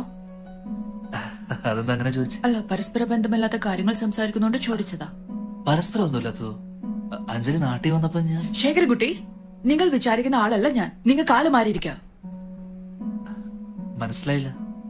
ജീവിതത്തിൽ ആദ്യമായിട്ടാണ് ഞാൻ നിങ്ങളെ കാണുന്നത്, അതും ഈ മാരേജുമായി ബന്ധപ്പെട്ട്. നിങ്ങൾ എന്തിനാ ചിരിക്കുന്നേ? ഇത്രയും നല്ലൊരു തമാശ പറഞ്ഞാ പിന്നെ ചിരിക്കുകയല്ല. Stop it. നിങ്ങൾക്ക് എന്തോ കാര്യമായ കുഴപ്പമുണ്ട്. എനിക്കൊരു കുഴപ്പമില്ല. അഞ്ജലിക്ക് എന്തോ ഭയങ്കര കുഴപ്പമുണ്ട്.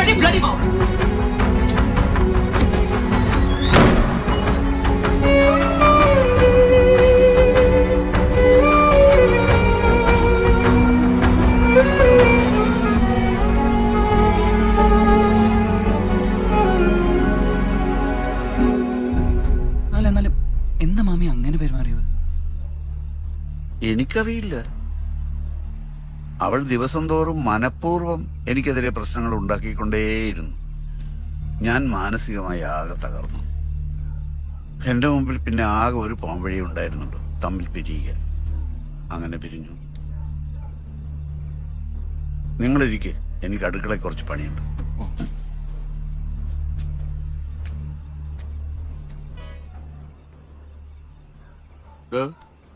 നമുക്ക് സംഭവം മനസ്സിലായോ? ഒരു പിടിയും കിട്ടുന്നില്ലടാ.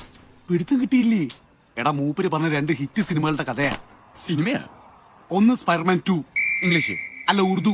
എടാ ഇംഗ്ലീഷ്. അതില് ഈ ചീറിപ്പാഞ്ഞ് പാളം തെറ്റി വരുന്ന ട്രെയിനിനെ സ്പൈഡർമാൻ ഇങ്ങനെ പിടിച്ചിരുത്തുന്നുണ്ട്. അത് മൂപ്പര് നേരെ ഉൾട്ടടിച്ച് ട്രെയിനിന് പകരം മൂപ്പര് ബുള്ളറ്റ് ആക്കി. സ്പൈഡർമാൻ മൂപ്പര് തന്നെ. രണ്ടാമത്തെ ഇന്നലെ സുരേഷ് ഗോപിന്റെ പടം, ശോഭന അഭിനയിച്ച പടം. അതില് പഠിച്ച പണി 18 നോക്കിയിട്ട് ശോഭനയ്ക്ക് സുരേഷ് ഗോപിനെ മനസ്സിലാവില്ല. ഇല്ല. അതേപോലെ തന്നെ ഇവിടെ സംഭവിച്ചത്. മൂപ്പരെ എങ്ങനെയാലും മനസ്സിലാവില്ല. മൂപ്പര പഴയ സിനിമ ഭ്രാന്ത് മാറിയില്ല. ഈ കണ്ട സിനിമന്റെ കഥയൊക്കെ മൂപ്പര് തിരക്കഥ ഉണ്ടാക്കിയിട്ട് ഈ നാട് മുഴുവൻ ഇങ്ങനെ പാടി നടക്കുക. ചേച്ചെന്നല്ല, എന്റെ കുട്ടിമാമ ഇപ്പൊ ഇല്ല, എന്നോട് തന്നെ പൊട്ടലിട്ടു മൂപ്പർക്ക്. ഈ എന്നോട് ചേച്ചെന്ന് പറഞ്ഞ കാര്യമില്ല. കാര്യം മൂപ്പരെ പറഞ്ഞ് മനസ്സിലാക്കി കൊടുക്ക്. ഞാൻ നാട്ടുകാരെ മൂപ്പരെ കയ്യക്കൂ.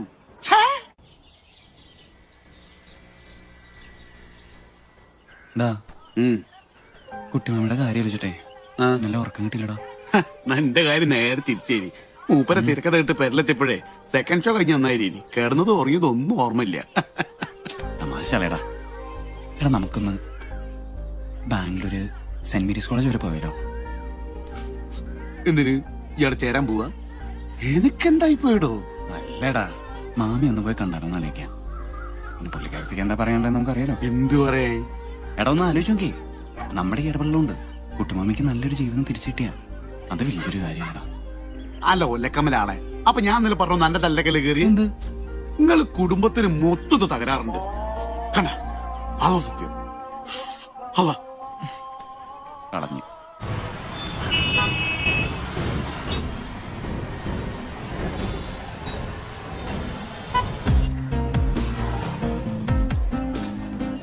Excuse me. മോനെ, ഇതൊക്കെ കാണുമ്പോ വല്ലാത്തൊരു നഷ്ടബോധം തോന്നുന്നു. നല്ല കാലം മൊത്തം കണ്ട അറബിയെ കണ്ടി കഷ്ടപ്പെട്ടില്ലേ? ഈ എന്റെ മാമീനോട് പറഞ്ഞു എനിക്ക് ഇവിടെ എന്തെങ്കിലും ഒരു പണി ശരി തന്നെ പറഞ്ഞു. നിലം തുറക്കുന്ന പണിയാലും മതി. നല്ല തീരുമാനമായോ? Go straight and turn left. To the left. Okay, thank you. അല്ല, കാക്കല പരീക്ഷ കഴിഞ്ഞോ? എടോ, ഇത്തിരി സ്പെല്ലിംഗ് മിസ്റ്റേക്ക് ഉണ്ടെങ്കിൽ എന്റെ ഇംഗ്ലീഷ് അടിപൊളി കേട്ടോ. ആണല്ലേ? കളിക്കൽ എന്ത് കളറാണ്ട. Excuse me, ma'am. Yes. Anjali, ma'am. Anjali?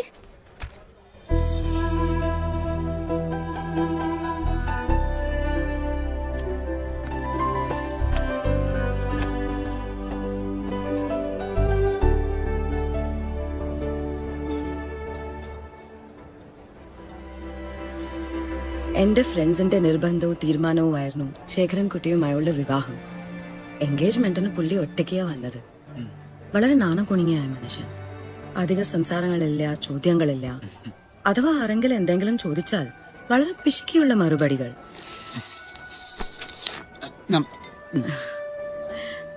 പുള്ളിക്കാരൻ എന്തോ ഒരു എക്സൈറ്റ്മെന്റിലായിരുന്നു എന്നാണ് എനിക്കിപ്പോ തോന്നിയത്. പക്ഷെ എന്തോ എനിക്ക് അയാളെ ഇഷ്ടപ്പെട്ടു. വിവാഹത്തിന് ശേഷം ശേഖരൻകുട്ടിയുടെ ആറ്റിറ്റ്യൂഡ് ആദ്യം കണ്ടതിൽ നിന്നും എൻറ്റയർലി ഡിഫറെന്റ് ആയിരുന്നു. ആർക്കും ഒരിക്കലും ആക്സെപ്റ്റ് ചെയ്യാൻ പറ്റാത്ത രീതിയിലുള്ള പെരുമാറ്റങ്ങൾ, കെട്ടുകഥകൾ. ഇതിനൊക്കെ പുറമെ എന്നെയും അയാളെയും ബന്ധപ്പെടുത്തി ഒരു പ്രണയകഥ. നിങ്ങൾക്കറിയോ, ഞാൻ കേരളത്തിൽ വന്നിട്ട് പോലുമില്ല. പല രീതിയിലും അയാളെ മാറ്റിയെടുക്കാൻ ഞാൻ ശ്രമിച്ചു നോക്കി. പക്ഷെ ഓരോ ദിവസം കഴിയും തോറും കാര്യങ്ങൾ കൂടുതൽ കോംപ്ലിക്കേറ്റഡ് ആവുമായിരുന്നു. അയാൾക്ക് മാനസികമായി എന്തോ കുഴപ്പമുണ്ടെന്ന് ഉറപ്പായപ്പോൾ ഒരു ദിവസം ഞാൻ എന്റെ സുഹൃത്തായ സൈക്കാട്രിസ്റ്റ് ബിമലിനെ ഫ്ലാറ്റിലേക്ക് കൊണ്ടുവന്നു.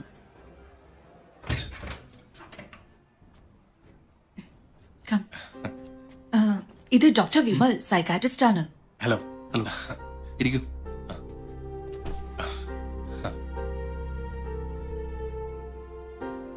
നിങ്ങൾ വന്നത് നന്നായി. ഞാനൊരു സൈക്കാട്രിസ്റ്റിനെ കാണാനിരിക്കുകയായിരുന്നു. ഗുഡ്. കുടിക്കാൻ എന്റെ എടുക്കണ്ടേ? പൈനാപ്പിൾ ജ്യൂസ് ആയിക്കോട്ടെ. അഞ്ജലി ഞാനും വളരെ അടുത്ത സുഹൃത്തുക്കളാണ്. നിങ്ങളുടെ പ്രശ്നങ്ങള് അഞ്ജലി എന്നോട് ചെറുതായിട്ട് സൂചിപ്പിച്ചിട്ടുണ്ട്. ഇപ്പൊ ശേഖരൻകുട്ടി എന്ത് ചെയ്യുന്നു? എന്തും ചെയ്യും. സരസനാണല്ലോ.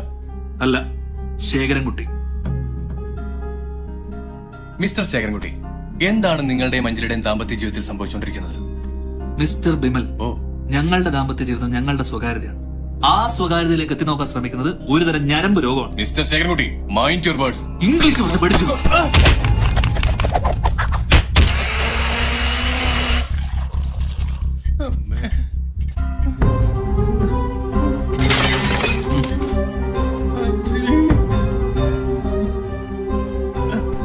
എത്രയും പെട്ടെന്ന് ഇവനെ എത്തിക്കേണ്ട സ്ഥലത്ത് എത്തിച്ചോ, അല്ലെങ്കിൽ രണ്ടിനെയും.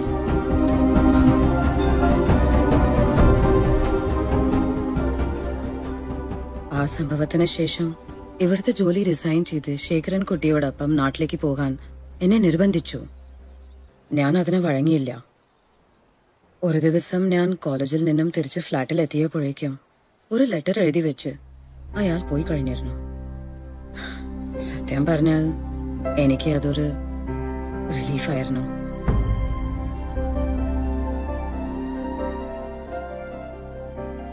ജീവിതം ഒന്നല്ലേ ഉള്ളൂ. 24 മണിക്കൂറും പെടായും വിടിതറവും പറഞ്ഞോന്നിരിക്കുന്ന ഒരാള് എത്ര കാലം സഹിക്കും? വലിയ പാടാണ്. സത്യം പറഞ്ഞ നിങ്ങൾ എടുത്ത തീരുമാനം ഉണ്ടല്ലോ, അത് കറക്റ്റാ. ഈ ഇന്നെ കണ്ടിട്ട് പേടിപ്പിച്ചിട്ട് കാര്യമില്ല. ഞാൻ ഉള്ളത് തുറന്നു പറയും. കുട്ടിമാമ വന്നിട്ടുണ്ട്. എല്ലാവരെ കൊണ്ടും നന്നായി വർക്കൗട്ട് ചെയ്യണം. സ്റ്റാമിനയാണ് പ്രധാനം. സ്റ്റാമിന. എനിക്ക് അത്യാവശ്യമായിട്ടൊരു മീറ്റിംഗ് ഉണ്ട്, അത് കഴിഞ്ഞിട്ട് വരണം. ഹലോ ശേഖരൻകുട്ടി, ഞങ്ങൾ സ്ഥലം വിടുക. ഭാഗ്യമുണ്ടെങ്കിലേ തനിക്ക് വധിക്കാൻ പറ്റിയ പുതിയൊരു താമസക്കാരനെ ഞാൻ പറഞ്ഞുവിടാൻ നോക്കാം. അപ്പൊ ശരി. വധിക്കാൻ എന്തായാണ് ഉദ്ദേശിച്ചത്? എന്താ ശേഖരക്കുട്ടി ഇത്? കട്ടൻ ചായയും പരിപ്പ് പണിയും. പാർട്ടി മീറ്റിംഗ് പോലും ഇപ്പൊ ഇതുപോലെ ഐറ്റം ഇല്ല. പണ്ട് കുറവാ. ഉച്ചത്തേക്കുള്ള നെയ്ച്ചോറും കോഴി പൊരിച്ചതും അടുപ്പത്ത് വെന്തോണ്ടിരിക്കുന്നുണ്ട്. കൊള്ളാം കൊള്ളാം. ഈ വെൽഫെയർ അസോസിയേഷന്റെ പേരിൽ ശേഖരൻകുട്ടി എല്ലാ മാസവും സ്വന്തം ചെലവിൽ നടത്തുന്ന ഈ മീറ്റിംഗ് കൊണ്ടുള്ള ആകെ ഒരു മെച്ചം നെയ്ച്ചോറും പൊരിച്ച കോഴിയാ. പറഞ്ഞത് ശരിയായി. ശേഖരൻകുട്ടി ഇങ്ങനെ ഒരു താല്പര്യം എടുക്കുന്നതുകൊണ്ടാണ് നമുക്ക് തമ്മിൽ കാണാനും തമ്മിൽ സംസാരിക്കാനും ഒക്കെ ഒരു അവസരം കിട്ടുന്നത്. നമുക്ക് കാര്യത്തിലേക്ക് കിടക്കാം. 1 റാങ്ക് 1 പെൻഷൻ പൂർണ്ണമായി നടപ്പാക്കണം. അതിന് അഖില കേരള അടിസ്ഥാനത്തിൽ ഒരു ഭീമ ഹർജി തയ്യാറാക്കി നമുക്ക് ഡിഫൻസ് മിനിസ്റ്റർക്ക് കൊടുക്കണം. എന്ത് കൊള്ളാം. ഒരു കാര്യമില്ല, അങ്ങ് തലപ്പത്തിരിക്കുന്ന സിവിൽ സർവീസ് ഏമാന്മാർക്ക് ഇവിടുത്തെ എക്സ് സർവീസുകാരുടെ കാര്യത്തിൽ എന്ത് താല്പര്യം? കിട്ടുന്ന പെൻഷൻ ഒന്നിനും തികയാത്തോണ്ടാണല്ലോ ഈ പ്രായത്തിലും കണ്ട കള്ളു കച്ചവടക്കാരന്റെയും കള്ളപ്പണക്കാരന്റെയും ആട്ടും തുപ്പും കെട്ട് അതിനും കാവൽ നിൽക്കേണ്ടി വരുന്നത്. ഹോം ഗാർഡ്, സെക്യൂരിറ്റി ഗാർഡ് എന്നൊക്കെ പറഞ്ഞ് അവസരം കിട്ടുമ്പോഴൊക്കെ നമ്മളെ ചവിട്ടി വധിക്കുക. സ്വന്തം കുടുംബത്തിന്റെ അവസ്ഥ ഓർത്തിട്ടാ. ഇല്ലെങ്കിൽ വന്ദേ മാതരം എന്ന് വിളിച്ചുയർത്തി ശീലിച്ച കൈകൊണ്ട് ഒരു പെരുക്ക് പെരുക്കിയ ഈ ജന്മം മുഴുവൻ പറഞ്ഞു നിൽക്കില്ല ഒരുത്തരും. ഒരു കാര്യം ഞാൻ പറയാം. നമ്മുടെ എക്സ് സർവീസുകാരുടെ ആവശ്യങ്ങൾ അംഗീകരിച്ച് കിട്ടും വരെ പോരാട്ടം തുടർന്നുകൊണ്ടേയിരിക്കും. പോരാട്ടമാണല്ലോ പട്ടാളക്കാരന്റെ മുഖമുദ്ര. പണ്ട് ചൈനീസ് വാർ സമയത്ത് ഞാൻ ഇവിടെ വെച്ച് നിർത്തിക്കോളൂ. അപ്പൊ നമുക്ക് നെയ്ച്ചോറ് കഴിച്ചിട്ട് രക്ഷപ്പെടാം.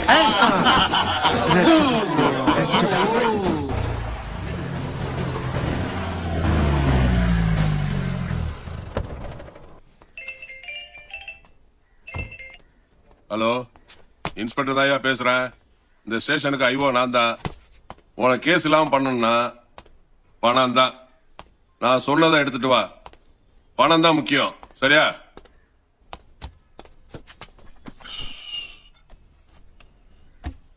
சார், உங்களை பார்க்க ஒரு பையன் ரொம்ப நேரமா வெயிட் பண்ணிட்டு இருக்கான் சார். என்ன விஷயமா? என்னன்னு தெரியல சார். வர சொல்ல அவனை. சரி சார். உள்ள போ தம்பி. சார். உள்ள வா. என்ன விஷயம் சொல்லு. சார், என் பேரு முருகன். இங்க வில்லேஜ் ஆபீஸ் பக்கத்துல தான் வீடு. 2 வாரத்துக்கு முன்னாடி எங்க அம்மா இறந்து போயிட்டாங்க. உன் அப்பா? எங்க அப்பா வந்து ஆர்மில தான் இருந்தாரு. கார்கில் வார்ல தான் இறந்து போயிட்டாரு. எங்க வீட்ல நானும் என் தங்கச்சி மட்டும்தான் இருக்கோம். சரி, இப்ப என்ன பிரச்சனை? சார், எங்க அம்மா ஒருத்தர்கிட்ட கொஞ்சம் பணம் கடன் வாங்கியிருந்தாங்க. ஆனா அவர் இப்போ பொய் கணக்கெல்லாம் காட்டி 10 நாளைக்குள்ள வீட்டையே காலி பண்ணு சொல்லி என்ன மிரட்டுறாரு சார். ஒரு ஆர்மி மேன் பசங்களை மிரட்டுற அந்த ராஸ்கல் யாரு? குப்புசாமி. ஆமா சார்.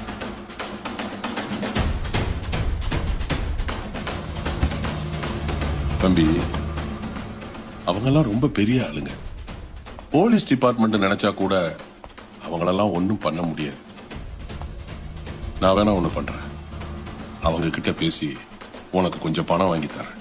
அதை வச்சுக்கிட்டு தூரமா போய் நீயும் உன் தங்கச்சியும் சந்தோஷமா இரு. அதுதான் உனக்கும் உன் தங்கச்சிக்கும் நல்லது.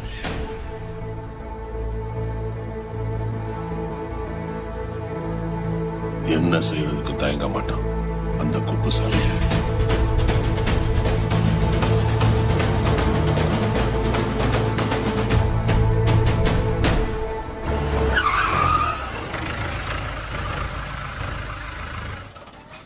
ஐயோ,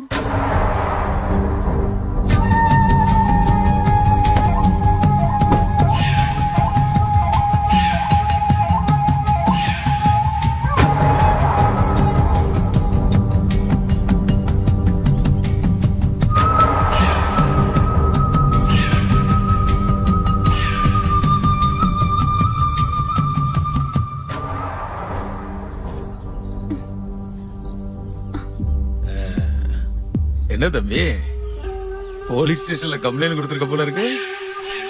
என்னாச்சு? அரெஸ்ட் பண்ண எப்பப்பா வருவாங்க?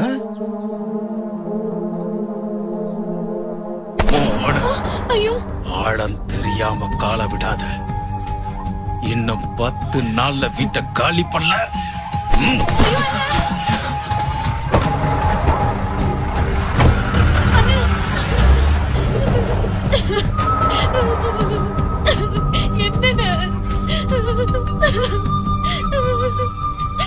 என்னண்ணா இது?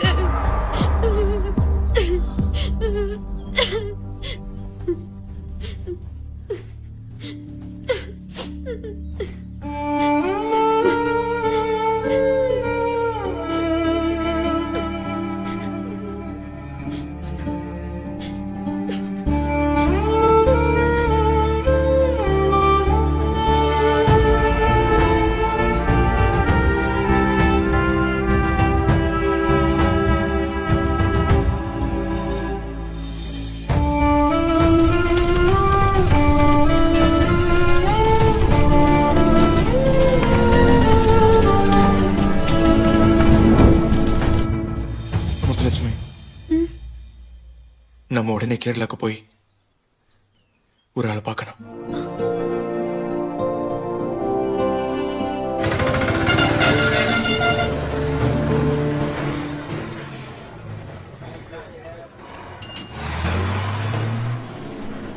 എന്തോന്നേട്ടാ, ഇതിനകത്ത് ഗ്യാസ് ഒന്നും ഇല്ലല്ലോ. ഗ്യാസിനൊക്കെ ഇപ്പൊ വലിയ വിലയല്ലേ. അണ്ണേ, ഇങ്ങ ശേഖരൻകുട്ടി വീട്. ശേഖരൻകുട്ടിയുടെ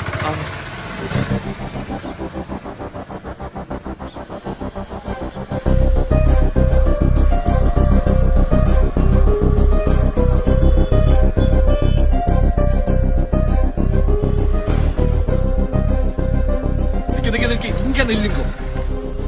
നാനേട്ടാ ഇങ്ങ വന്നേ. ഇങ്ങ വന്നേടാ. സീരിയസ് ആയിട്ടൊരു കാര്യം പറയാൻ പറ്റും. എന്താടോ? പറയാന്ന്. ആരേട്ടാ, തമിഴിൽ അപ്പ എന്ന് പറഞ്ഞ എന്താണ്? അച്ഛൻ. ഉറപ്പാണല്ലോ. ഇനി മാറ്റി പറയരുത്. മാറ്റി പറയാന് ഈ കാര്യം പറയണോ? അവരെ നോക്കിയേ. എന്നത്? നമ്മുടെ തള്ളു ശേഖരൻകുട്ടി അദ്ദേഹത്തെ അന്വേഷിച്ച് തമിഴ്നാട്ടിൽ നിന്ന് വന്നതാ. എന്തിന്? എനിക്കറിയാവുന്ന തമിഴിൽ ഞാൻ അവരോട് സംസാരിച്ചപ്പോ എനിക്ക് മനസ്സിലായത് അവരുടെ അമ്മ മരിച്ചു. അവരിപ്പോ അവരുടെ അപ്പനെ തേടി വന്നതാ. നീ പറയുന്നത് നേരാണോ? അവര് തമിഴിൽ പറഞ്ഞ കാര്യമാണ് ഞാൻ ഈ മലയാളത്തിൽ പറഞ്ഞത്. കാരണേട്ടാ, നമ്മള് തൽക്കാലം ഈ വിവരം ആരെയും അറിയിക്കണ്ട. ഒന്നുമില്ലെങ്കിലും ശേഖരൻകുട്ടി അദ്ദേഹം നമുക്ക് വേണ്ടപ്പെട്ട ഒരാളല്ലേ. നമ്മൾ അദ്ദേഹത്തെ നാറ്റിക്കാൻ പാടില്ല. ശരിയാ.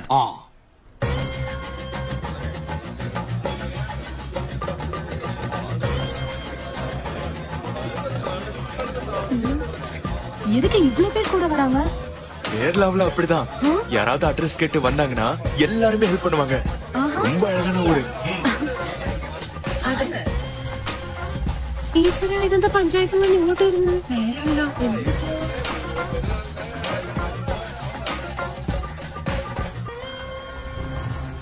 ശേഖരൻകുട്ടി അദ്ദേഹം ഇവിടെ ഇല്ലേ?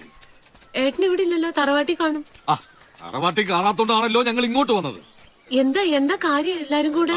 അത് പിന്നെ ചേച്ചിക്ക് വന്നേ. എന്താ?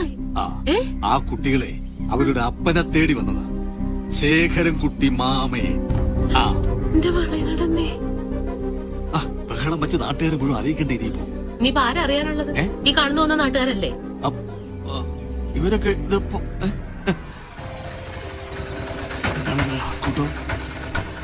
ചേട്ടാ പൊന്നു മോനെ ആരെ തട്ടിപ്പോയിട്ടല്ലോ. ചേട്ടാ നോക്കിയേ ചേട്ടാ.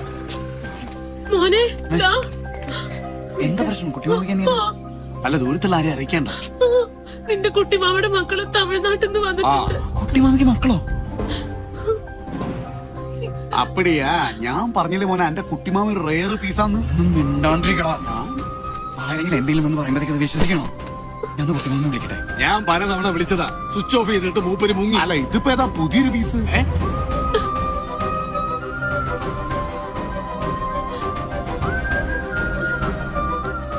കിട്ടുന്നില്ല. അതല്ലേ ഞാൻ പറഞ്ഞത്, മൂപ്പര് മുങ്ങി. ശേഖരൻകുട്ടിയാണ് വണ്ടി ഇടിച്ചു. എന്തുകൊണ്ട് തീവണ്ടിയാ? അല്ല ഓട്ടോറിക്ഷ.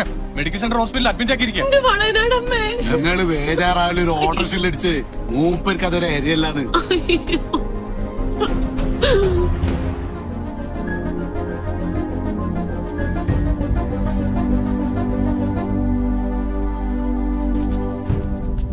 എന്താ സ്ഥിതി? ബോധം വീണിട്ടില്ല. തമിഴ് മക്കള് വന്ന കാര്യം പറഞ്ഞോ? അനക്ക് തീരെ വരില്ലടോ. കുട്ടിമാമക്ക് ബോധം വന്നില്ലെന്ന് പറഞ്ഞ് കേട്ടില്ലേ? അല്ല തമിഴ് മക്കളുടെ കാര്യത്തിൽ ഒരു തീരുമാനം എടുത്തില്ല. MGR വന്ന് എന്റെ കഴുത്തു കിട്ടു. അടിച്ച് കാല് പൊട്ടിച്ച് ഐശ്വര്യം കെട്ടി ഞാൻ. എന്തെന്നാടോ ഇത്? ഇതൊരു ആശുപത്രിയില്ലേ? ചിലപ്പോ നിർത്തി അവിടെ ഇങ്ങോട്ട്. മോനെ നീ പോയി ഏട്ടന്റെ മെഡിക്കൽ ഇൻഷുറൻസിന്റെ പേപ്പറൊക്കെ ഇങ്ങ് എടുത്തുകൊണ്ടാ ഡോക്ടർ ചോദിച്ചതല്ലേ? അല്ല അതെവിടെ വെച്ചത്? എവിടെയാന്ന് ആർക്കറിയാം? നീ ചെന്ന് നോക്ക് തറവാട്ടില്. എടാ ഇവിടെ ഉണ്ടാവണോ?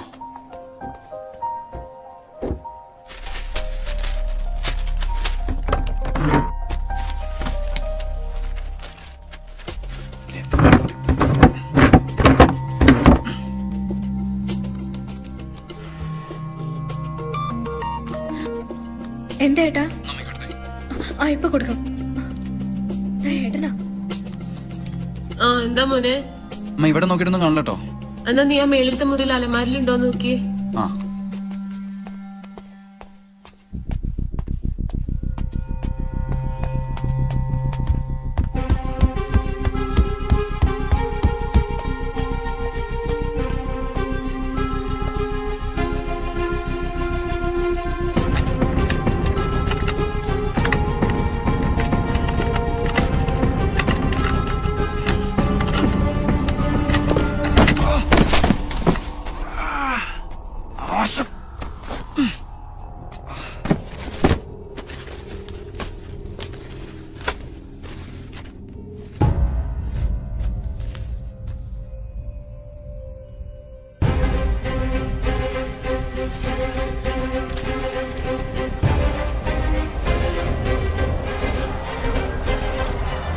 പ്രിയ അനുജൻ ശേഖരൻകുട്ടിക്ക് ഫോട്ടോ ഇതോടൊപ്പം അയക്കുന്നു.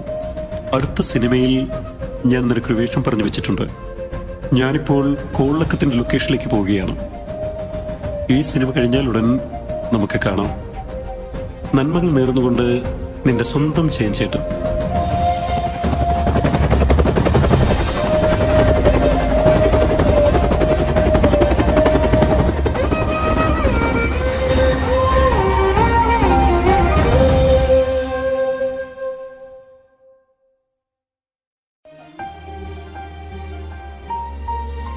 അന്ന് ഈ കത്ത് കിട്ടിയ ഉടനെ ഏട്ടൻ നേരെ മദ്രാസിലേക്ക് വണ്ടി കയറുന്ന അച്ഛന് തോന്നിയിട്ടുണ്ടാവും. അതായിരിക്കും അച്ഛൻ ഈ കത്ത് ഏട്ടനെ കാണിക്കാതെ വെച്ചത്. കുട്ടിമാമ നിങ്ങൾ അച്ഛനൊക്കെ തന്നെ, പക്ഷെ മൂപ്പര് ചെയ്തൊരു അല്ലക്കമല്ല പണിയായി പോയി. നിങ്ങൾ പറഞ്ഞ ജയന്റെ കഥ മൊത്തം വിടലാന്ന് നാട്ടുകാർ കരുതിയില്ലേ? ഈ ഞാനടക്കോ? അതിന് ഞാനൊരു വഴി കണ്ടുപിടിച്ചിട്ടുണ്ട്. എന്ത് വഴി? ഈ ഫോട്ടോ വലുതാക്കി ഫ്ലെക്സ് അടിച്ചിട്ട് പഞ്ചായത്ത് ഓഫീസിന്റെ മുമ്പിൽ കെട്ടി തൂക്കാം. നമ്മുടെ നാട്ടുകാർക്ക് ഒന്ന് കാണട്ടെ. എന്താ? അത് വേണം. അതെ, ഇതൊക്കെ പണ്ടാണ് വിശ്വസിക്കാനി. ഇപ്പൊ നാട്ടുകാർ പറയും മൊത്തം കമ്പ്യൂട്ടർ ചെയ്താണ്. നമ്മളെ ഫോട്ടോഷോപ്പ് ഇല്ലേ, ഫോട്ടോഷോപ്പ്. നിങ്ങൾക്കറിയോ, എന്റെ കഴുത്തിനുണ്ട് ഞാനും ഗാന്ധി കൂടെ ദണ്ഡിയാത്രയ്ക്കാണ് ഫോട്ടോ. ഇല്ലും മേലും തല്ലത്. ഇനി അത് മാത്രല്ല, ജയൻ എല്ലാവർക്കും കണ്ടാ മനസ്സിലാവും. ജയന്റെ കൂടെ മൂപ്പരാന്നിപ്പോ ആർക്കെങ്കിലും അറിയോ? ഏതൊരു ബംഗാൾ ചക്കരാന്നല്ല നാട്ടുകാർ എഴുതുള്ളൂ. വേണ്ടാത്ത പണിക്കൊന്നും പോണ്ട. ഇത് കിട്ടിയ സ്ഥലത്ത് തന്നെ കൊണ്ടുവച്ചേക്ക്. മുരുകനും മുത്തുലക്ഷ്മിയൊക്കെ ഇവിടെ വീട്ടിലുണ്ട്. അവരെ നന്നായിട്ട് നോക്കണം.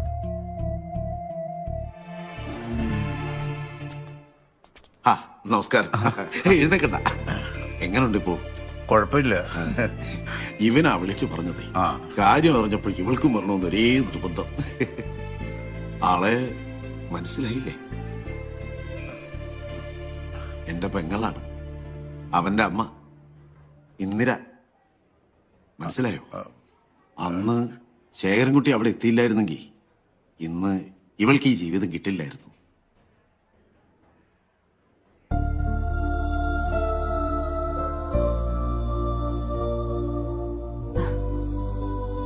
ഇപ്പോഴും അത് ആലോചിക്കുമ്പോ ഒരു വിറയല.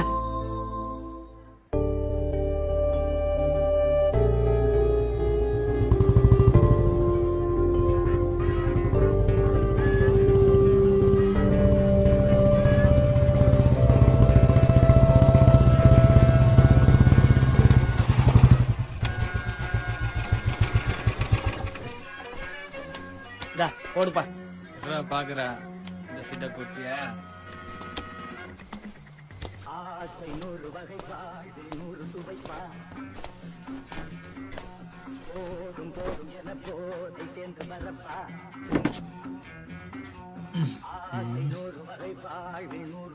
வணக்கம் சார். ஃபுட் என்ன இருக்கு? ஃபுட்டா? இங்க என்ன ஃபர்ஸ்ட் டைமா சார்? இங்க ஃபுட் மட்டும் கிடையாது. அது என்ன ஃபுட் இல்லையா? அது காம்ப்ளிமெண்டரி சார்.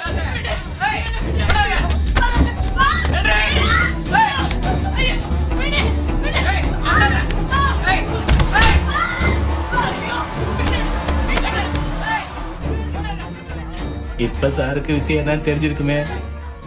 இங்க அழகான கேரள பொண்ணுங்க இருக்காங்க. ஒரு நைட்டுக்கு 2000 ரூபாய் மட்டும்தான். சாப்பாடு, ட்ரிங்க்ஸ் ரெண்டுமே ஃப்ரீ. ட்ரை பண்ணலாமா சார்?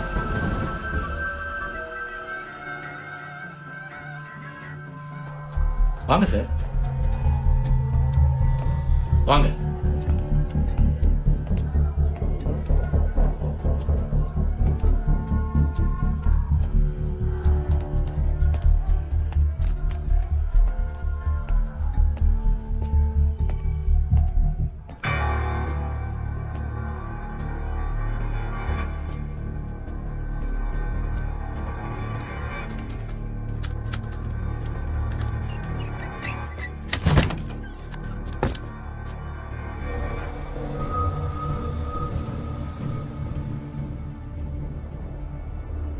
சார் செலக்ட் பண்ணிக்கங்க, எல்லாமே ஃப்ரெஷ் தான்.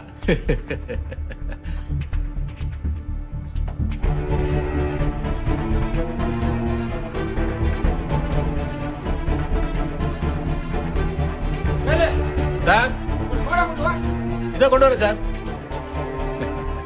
சார் மன்னிச்சிருங்க, இதோ இப்ப திரும்பி வந்துடுறேன். நீங்க நிதானமா செலக்ட் பண்ணிட்டே இருங்க.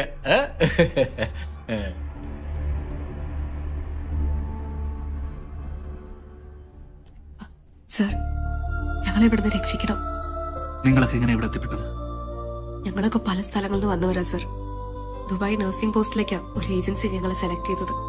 കോയമ്പത്തൂരിൽ നിന്ന് ഫ്ലൈറ്റ് എന്ന് പറഞ്ഞ് ഞങ്ങൾ ഇവിടെ കൊണ്ടുവന്ന് താമസിപ്പിച്ചിട്ട് 4-5 ദിവസങ്ങളായി. ഇവിടുന്ന് രക്ഷപ്പെടാൻ ശ്രമിച്ചപ്പോഴൊക്കെ ഭീകരമായി അവര് മർദ്ദിക്കുകയും കൊന്നുകളയുമെന്ന് ഞങ്ങളെ ഭീഷണിപ്പെടുത്തുകയും ചെയ്യാണ്. ഇതുവരെ ഞങ്ങളെ മറ്റൊരു രീതിയിൽ ഉപയോഗപ്പെടുത്താൻ നിന്നു കൊടുത്തിട്ടില്ല സർ. Sir please. சார்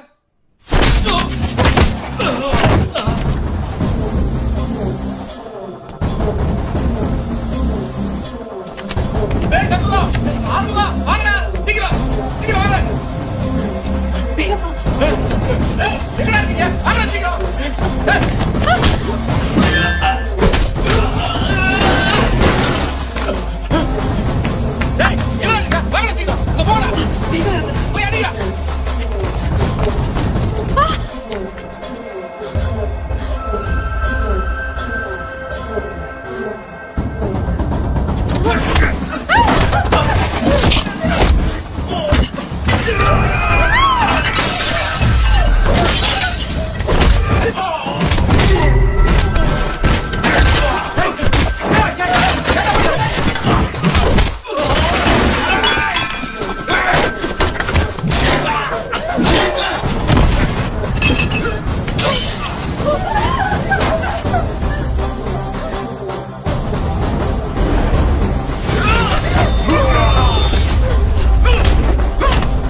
മറ്റൊന്നും കൊണ്ടല്ല, സ്വന്തം രാജ്യത്തുള്ളവരെ കൊല്ലാൻ ഒരു പട്ടാളക്കാരന് അധികാരമില്ലാത്തോണ്ട് മട്ടൊന്നും. നിന്റെയൊക്കെ പീഡനങ്ങൾ സഹിച്ച് അടിമകളെ പോലെ ജീവിക്കേണ്ടവരാണ് സ്ത്രീകളെന്ന വിചാരം മനസ്സിലുണ്ടെങ്കിൽ ഈ രാത്രിയോടെ നീ അതങ്ങ് മറന്നേക്ക്.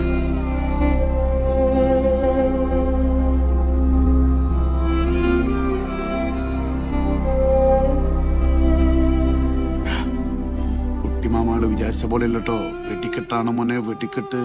ഞെട്ടിയില്ലേ? ഇതെന്താ ഒരു പടക്കുള്ള ആളുണ്ടല്ലോ ഇവിടെ? ആവശ്യമില്ലാത്തവരെല്ലാം പുറത്തിറങ്ങിയ. നിങ്ങളെങ്ങോട്ടാ പോന്നേ? നിങ്ങളല്ലേ പേഷ്യന്റ്? ഓ, ഞാൻ മറന്നുപോയി. ഒരു 10 മിനിറ്റോളം ആ ഷോക്കിൽ ബോധമില്ലാതെ പോയെന്നേ ഉള്ളൂ. പേടിക്കാനൊന്നുമില്ല. പട്ടാളക്കാർക്ക് എന്ത് പേടി? പണ്ട് ജാർഖണ്ഡില് മിനർവ ഹോസ്പിറ്റലിൽ വെച്ചൊരു സംഭവം. അയ്യോ, ആ കഥ അടുത്ത ആക്സിഡന്റ് പറ്റി തിരിച്ചു വരുമ്പോ പറയാം. എനിക്കിപ്പോ കുറച്ച് തിരക്കുണ്ട്. അല്ല, ഞാൻ സിസ്റ്റർ, ഇയാളെ ഇപ്പൊ തന്നെ ഇവിടുന്ന് ഡിസ്ചാർജ് ചെയ്യണം.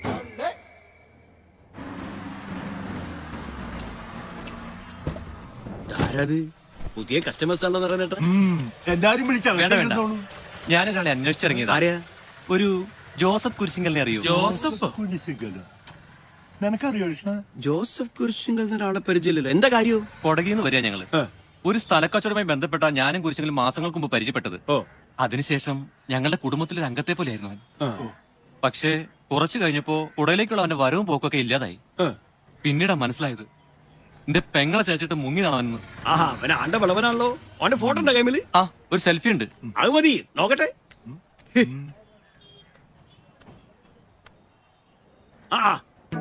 ആരോ നോക്കി ആളിവിടെ ഉണ്ട്. ഇപ്പൊ കാണിച്ചു തരാം. Very very very good. Very ഇവിടെ ഉണ്ടല്ലോ ഇപ്പൊ.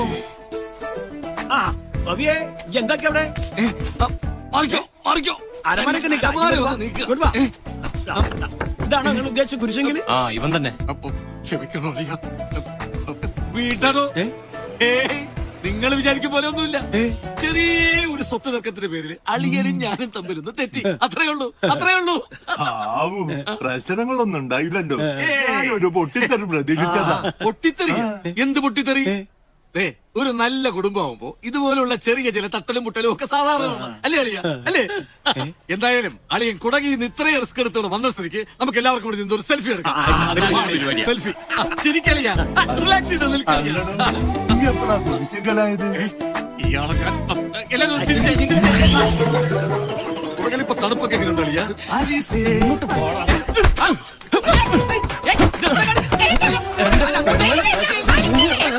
അകത്തോട്ട്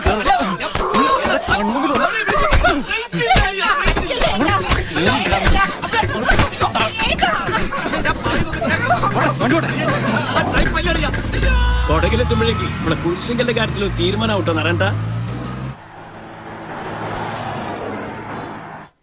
അഞ്ജലി, നിനക്കൊരു രജിസ്റ്റേർഡ് ലെറ്റർ ഉണ്ട് കേരളത്തിൽ നിന്നാ. കേരള? ആ നോക്ക്.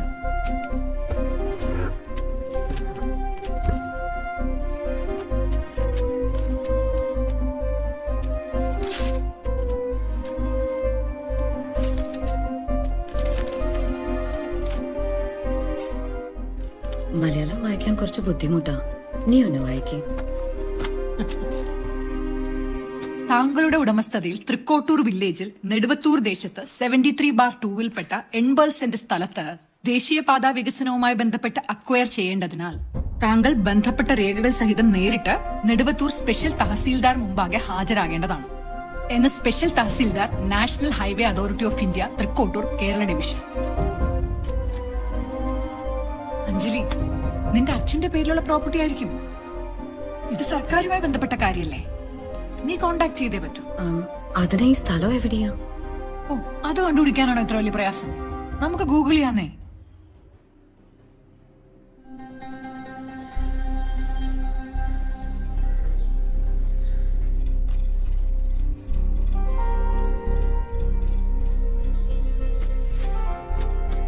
ജാനകി ടീച്ചർ അവരുടെ മകൻ സുഭാഷ് ചന്ദ്രൻ നൽകിയ ഭൂമി എന്നാണ് ഇതിൽ കാണിക്കുന്നത്. അവകാശികളിൽ അഞ്ജലി എന്ന പേരുണ്ട്. ഈ സുഭാഷ് ചന്ദ്രൻ നിങ്ങളുടെ അച്ഛനല്ലേ? അതെ. രേഖകൾ പ്രകാരം ഇപ്പോൾ നിങ്ങളാണ് ഈ സ്വത്തിന്റെ അവകാശി. ഞങ്ങൾക്ക് നിങ്ങളുടെ അനുമതിയാണ് ആവശ്യം. നമുക്കൊന്ന് സൈറ്റ് വരെ പോയാലോ?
മാഡം, ഇറങ്ങിക്കോളൂ.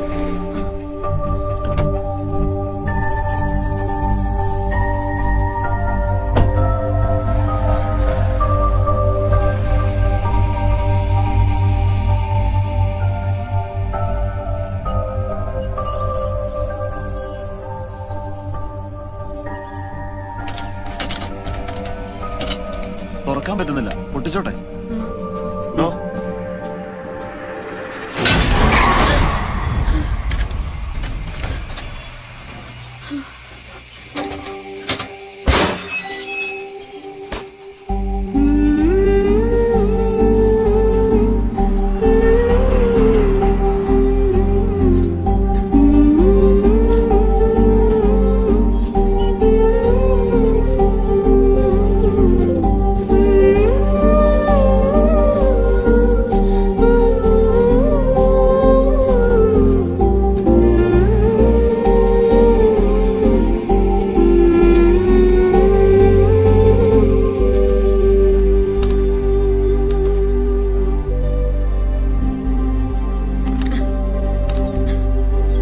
Excuse me, yes. ഈ ഡോർ ഒന്ന് ഓപ്പൺ ചെയ്ത് തരാമോ പ്ലീസ്? ആ ഡോർ ഒന്ന് തുറന്നു കൊടുക്ക്.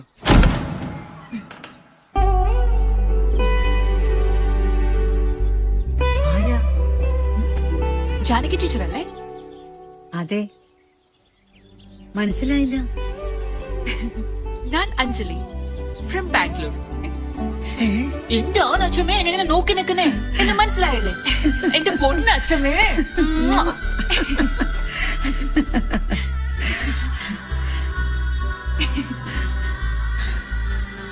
അഞ്ജലി മോളെ, എപ്പോഴെങ്കിലും വരാൻ തോന്നിയല്ലോ. അച്ഛമ്മേ,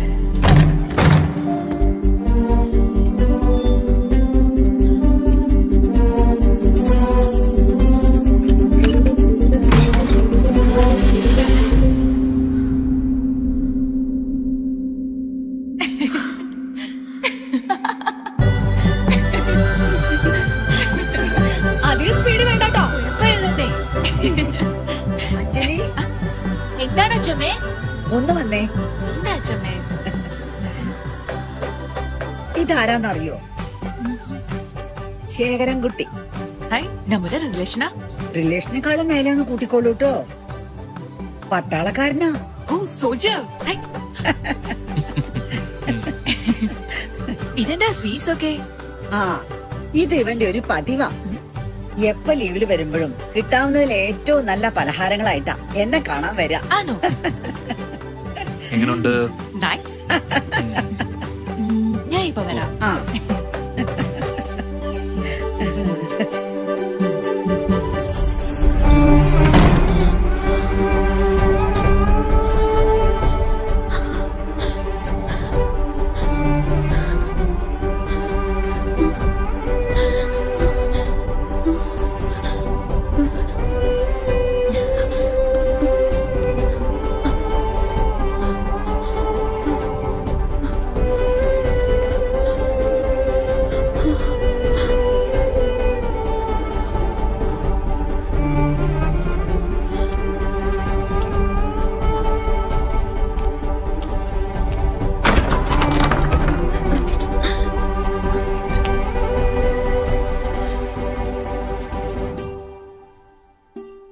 Maybe we are poor, coolies, trolley pullers, but we are not beggars.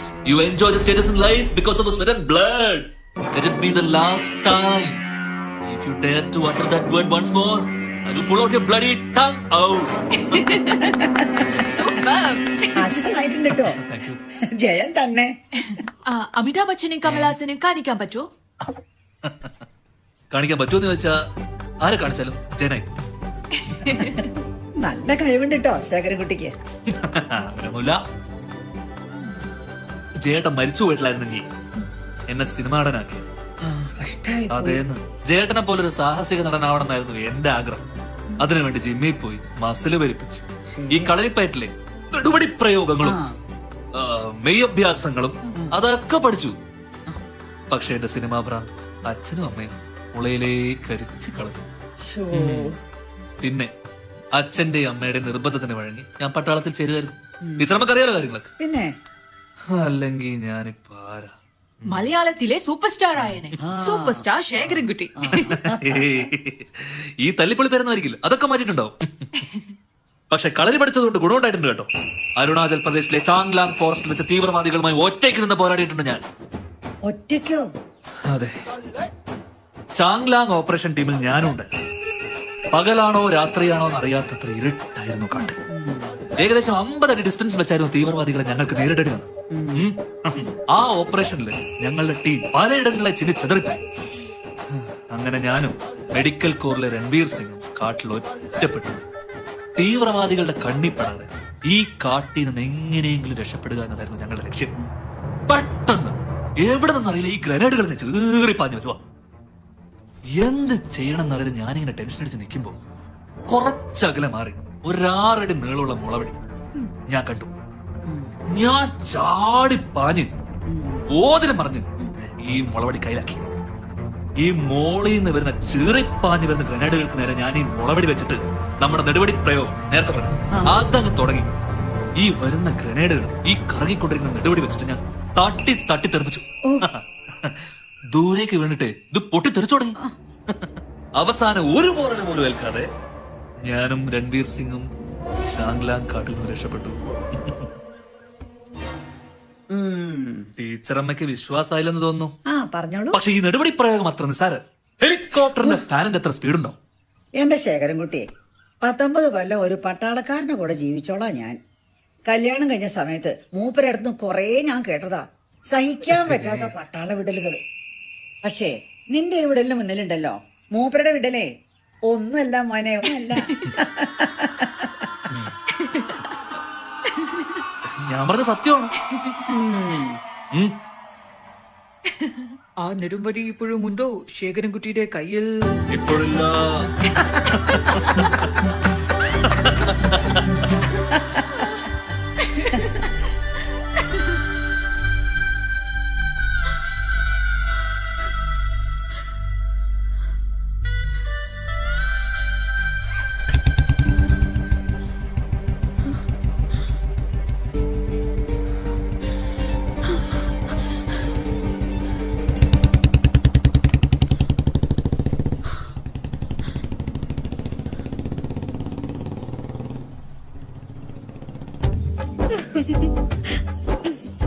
എന്ത് രസമുള്ള സ്ഥലം. ഇവിടുന്ന് പോവാൻ തോന്നുന്നേയില്ല. ആണോ? അതാണ് കേരളം.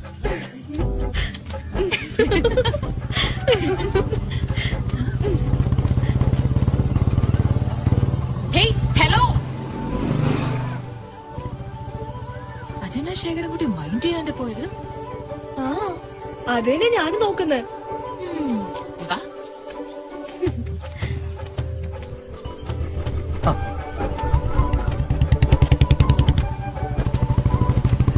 ഹലോ, ആരാ? സോറി, കൂളിംഗ് ഗ്ലാസ് വെച്ചോണ്ട് ആളെ തിരിച്ചറിഞ്ഞില്ല. അതിന് കൂളിംഗ് ഗ്ലാസ് വെച്ചത് ശേഖരൻകുട്ടിയല്ലേ, ഞങ്ങളല്ലാലോ. നാട് കാണാൻ ഇറങ്ങിയതായിരിക്കും. ഞാൻ ഇഷ്ടപ്പെട്ടോ? പിന്നെ പക്ഷെ നടന്നു ക്ഷീണിച്ചു. എന്നാ പിന്നെ കരിക്കോ, ഞാൻ വീട്ടിൽ കൊണ്ടുവിടാം. അപ്പൊ അമ്മിനി? കുഴപ്പമില്ല, എനിക്കിവിടെ അടുത്തല്ലേ. പൊക്കോ, ഞാൻ പൊക്കോളാം. നോക്കി ബൈ. ഇങ്ങനെ ബൈക്കിൽ കറങ്ങി സ്ഥലങ്ങൾ കാണുന്ന ഒരു സുഖം. ശരിയാ, ഞാൻ ബാംഗ്ലൂർ MG റോഡിലൂടെ ഫ്രണ്ട്സുമായിട്ടൊക്കെ ബൈക്കിൽ തന്നെയാ പോകാറ്. ആഹാ, ബാംഗ്ലൂർ സിറ്റിയിലൂടെ ബൈക്ക് ഓടിക്കാൻ നല്ല എക്സ്പീരിയൻസ് വേണം. നല്ല തിരക്കല്ലേ? കറക്റ്റ്, നല്ല എക്സ്പീരിയൻസ് വേണം. ഞാൻ ഇതുവരെ ഓടിക്കാത്ത ബൈക്ക് ഉണ്ടെങ്കിൽ അത് ബുള്ളറ്റ് മാത്രമാണ്. ആണോ? എന്താ എന്തു പറ്റി? ഇവിടുന്ന് അങ്ങോട്ട് അഞ്ജലി ഓടിച്ചാൽ മതി. അല്ല, ഞാൻ പിന്നോടിച്ചോ. ഇല്ല, ഇറങ്ങി. ഒരാഗ്രഹവും പിന്നത്തേക്ക് വെക്കാൻ പാടില്ല. കേറിക്കോ, കേറി. എടുത്തോ.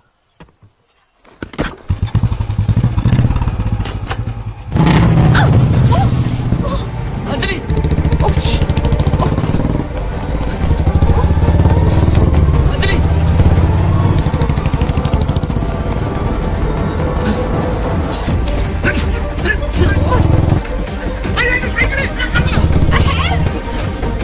അഞ്ജലി.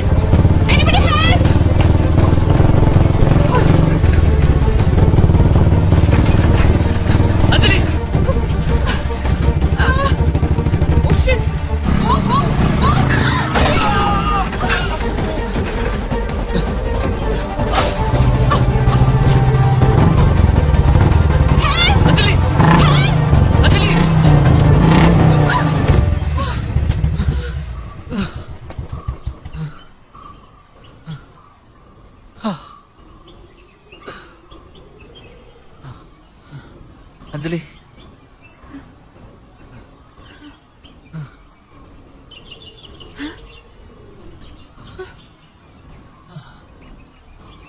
ഇതേതാ സ്ഥലം? ബാംഗ്ലൂരെ MG റോഡ്. കുറച്ചുകൂടെ മുന്നോട്ട് പോയ യമലോകം. എന്നൊരു സത്യം പറയട്ടെ, എനിക്ക് ആകെ അറിയാവുന്നത് സൈക്കിൾ മാത്രമേ ഉള്ളൂ. ബൈക്കിനെ കുറിച്ച് ഒരു പിരിയില്ല. പിന്നെ ഇങ്ങനെയൊക്കെയല്ലേ പഠിക്കാ അല്ലേ? ഇങ്ങനെ തന്നെ പഠിക്കണം. എത്തേണ്ട ദിക്കിലെ എത്രയും പെട്ടെന്ന് എത്തും.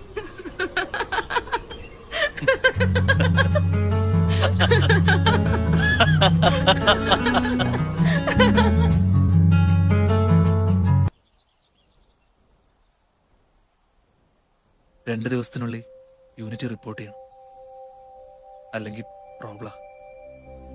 എപ്പോഴാ നീ തിരിച്ചു വരുന്നേ? കാർഗിൽ വാർ കഴിഞ്ഞ് ആ സെക്കൻഡ് ഞാൻ ഇവിടെ തിരിച്ചെത്തും. എന്നിട്ട് നിന്റെ ഡാഡിയോട് സംസാരിച്ച് ഉറപ്പിച്ച് നമ്മുടെ കല്യാണം. ഡാഡിയുടെ ആറ്റിറ്റ്യൂഡ് എന്താവുന്ന എനിക്ക് പേടി. എന്തിനാ പേടിക്കുന്നേ? ടീച്ചർ അമ്മയില്ലേ നമ്മുടെ കൂടെ. എന്തായാലും ഒരു കാര്യം ഞാൻ തീരുമാനിച്ചു, ഇനി തിരിച്ചൊരു യാത്ര ബാംഗ്ലൂർക്കില്ല. അതേതായാലും നന്നായി.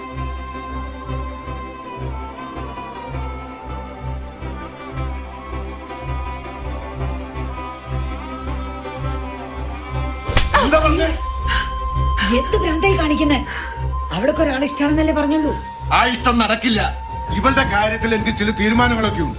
നീ എടുത്ത എല്ലാ തീരുമാനങ്ങളും ശരിയായിരുന്നു നിനക്ക് തോന്നുന്നുണ്ടോ? അതുകൊണ്ട് തന്നെ ഞാൻ പറയണത്, എനിക്ക് പറ്റിപ്പോയ അബദ്ധം ഇവളുടെ ജീവിതത്തിൽ ഉണ്ടാവാൻ പാടില്ല. ശേഖരൻകുട്ടിയെ എനിക്കറിയാം. എന്തുകൊണ്ട് അഞ്ജലിക്ക് വിശദീകരിച്ചത് നാളെ രാവിലെ ബാംഗ്ലൂർക്ക് പോകാൻ റെഡിയായിക്കൊള്ളണം. അമ്മയോടും കൂടിയാ പറയണത്. ഇനിയൊരു തിരിച്ചുവരവ് ഈ വീട്ടിലേക്കില്ല.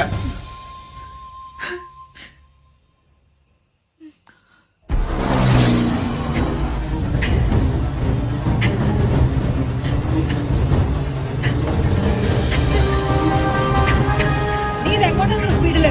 ഞങ്ങൾ കൊല്ലാൻ കൊണ്ടുപോകണം.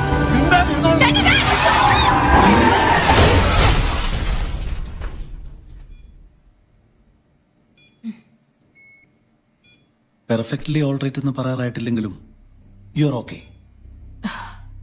എനിക്ക് എന്താ ഇവിടുന്ന് പോകാൻ കഴിയും ഡോക്ടർ? അതിനു മുമ്പ് ഞാനൊന്ന് ചോദിച്ചോട്ടെ, അഞ്ജലി ഇവിടെ അഡ്മിറ്റ് ആയിട്ട് എത്രയാണെന്നറിയോ? ഒന്ന് ശ്രമിച്ചു നോക്കൂ. 4 months.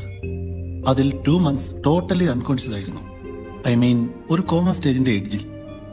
But you are saved. അന്നത്തെ ആക്സിഡന്റിൽ 2 വാഹനങ്ങളിൽ നിന്ന് വീണത് കബനി റിവറില. കുറച്ചുപേർ രക്ഷപ്പെട്ടു, കുറച്ചുപേർ മിസ്സിംഗ്, ഇൻക്ലൂഡിംഗ് യുവർ ഡാഡ്. ആ യാത്രയിൽ കൂടെ വേറെ ആരെങ്കിലും ഉണ്ടായിരുന്നു? അങ്ങനെ ഒരു യാത്ര പോയത് പോലും എനിക്ക് ഓർമ്മയില്ല ഡോക്ടർ. ഹെഡ് ഇഞ്ചുറി ഉണ്ടാകുമ്പോൾ ഇങ്ങനെയൊക്കെ സംഭവിക്കാറുണ്ട്. ആക്സിഡന്റിന് തൊട്ടു മുമ്പ് നടന്ന പല കാര്യങ്ങളും വൈപ്പ് ഔട്ടായി പോകാം. ഇത്തരം അവസ്ഥയെ പോസ്റ്റ് ട്രോമാറ്റിക് അമ്നീഷ്യ എന്ന് പറയും. ഇപ്പോഴത്തെ ഈ ഒരു അവസ്ഥ അത്ര കാര്യമാക്കണ്ട. എത്രയോ കേസുകൾ ഈ ഒരു സിറ്റുവേഷനിൽ നിന്ന് തിരിച്ചു വന്നിട്ടുണ്ട്. Maybe it will take some time.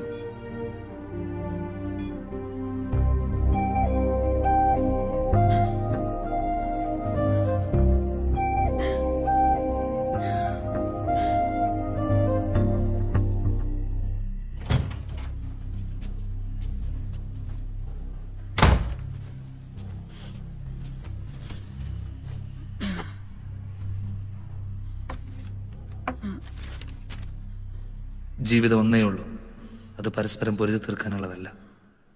Anjali എന്നും എൻ്റെ മനസ്സിലുണ്ടാവും. സ്നേഹത്തോടെ, Sekharankutty.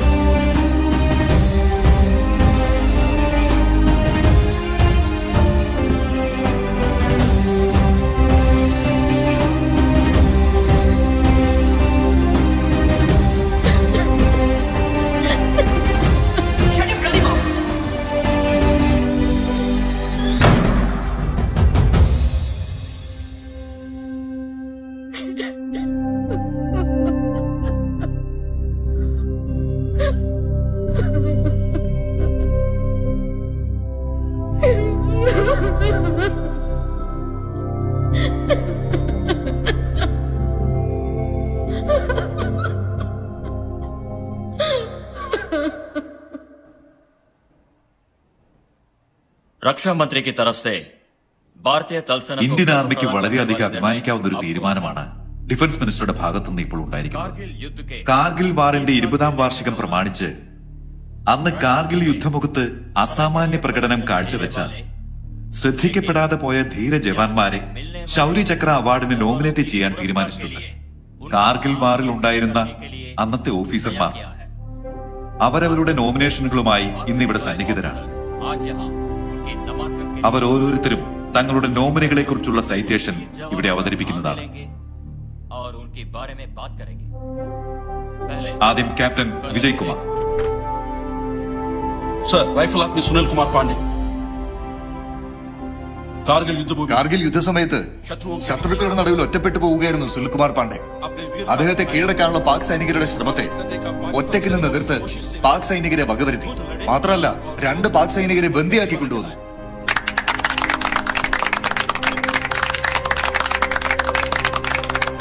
Please wait. Colonel Zakaria.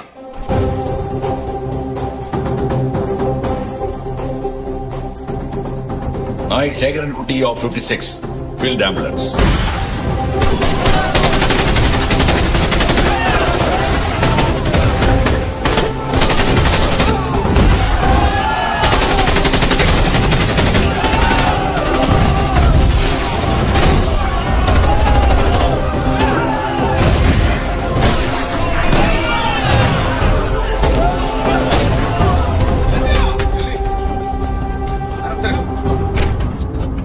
जल्दी आना, जल्दी।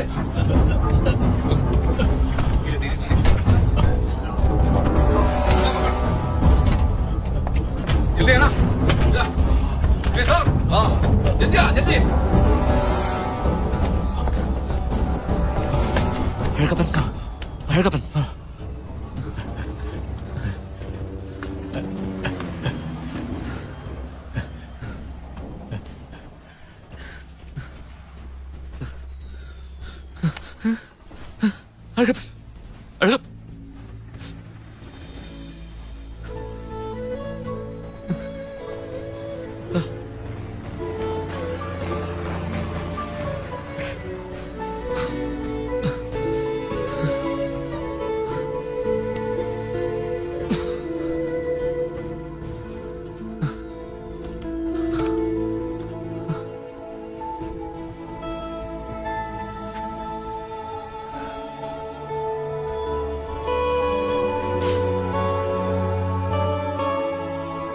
முருகனை டாக்டர் ஆக்கணும்னு எங்களுக்கு ரொம்ப ஆசை. உனக்கு தெரியாதுல்ல, எனக்கு 2வது குழந்தை பிறக்க போகுது. சீதாவை பார்க்கணும்னு மனசு துடிச்சுக்கிட்டே இருக்கு. இந்த வாரம் முடிஞ்சதுக்கு அப்புறம் இமீடியட்டா ஊருக்கு போகணும். நீ வரணும் என் கூட. சீதாவுக்கு உன்னை பார்க்கணும்னு ரொம்ப ஆசையா இருக்கு.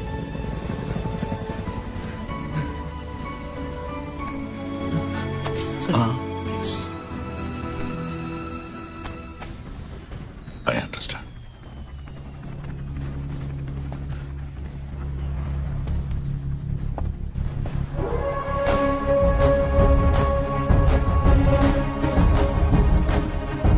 Bravo 3 to headquarters, over. Bravo 3 to headquarters, over.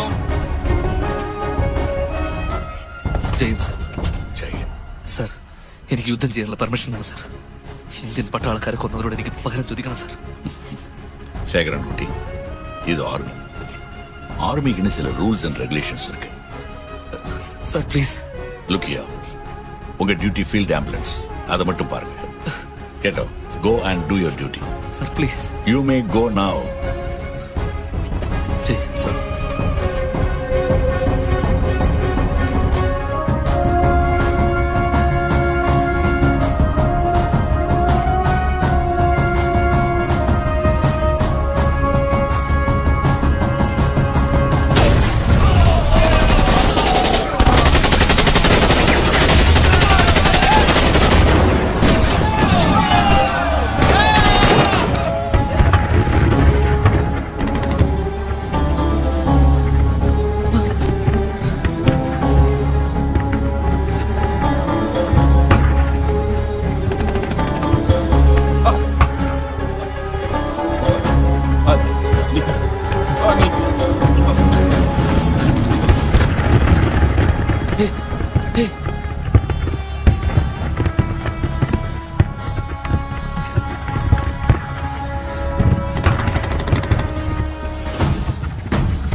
उस दिन के ऑपरेशन में അന്നത്തെ ആ ഓപ്പറേഷനിൽ ശേഖരൻകുട്ടി ഏതാണ്ട് 20ഓളം പാക് പട്ടാളക്കാരെ വധിച്ചു.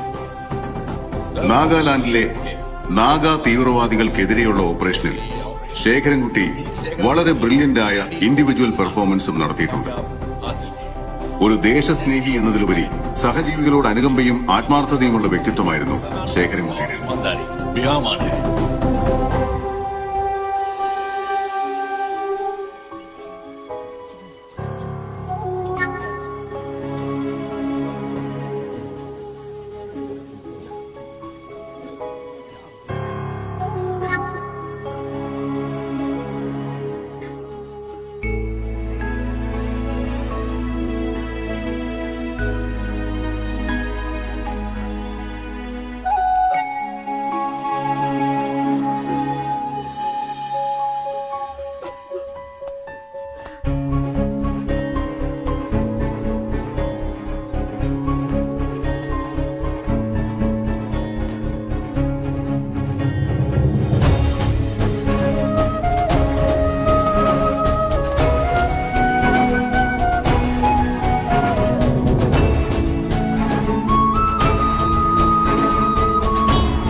உங்க அப்பா இந்த நாட்டுக்காக உயிரை விட்ட ஆள். அந்த ஆளோட பையன் நீ அழக்கூடாது. உங்க அப்பாவை கொன்ன பாகிஸ்தான்காரர்களை சுட்டு கொன்னுட்டு தான் நான் இங்க வந்தது. என்னோட அட்ரஸ் உங்க அம்மா கையில நான் கொடுத்துருக்கேன். உனக்கு என்ன ஆവശ്யம் வந்தாலும் என்கிட்ட சொல்லணும். நான் உங்க அப்பாவோட ஃப்ரெண்டு மட்டும் இல்லை, நான் இனிமே உங்க அப்பா மாதிரி.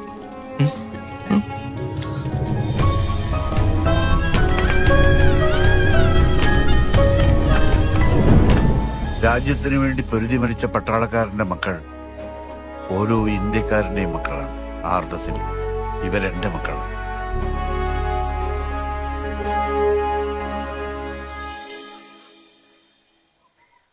അപ്പൊ കുട്ടിമാമ ഇവരുടെ പ്രശ്നങ്ങൾ നമുക്ക് എത്രയും പെട്ടെന്ന് സോൾവ് ആയി കൊടുക്കണ്ടേ? വേണം.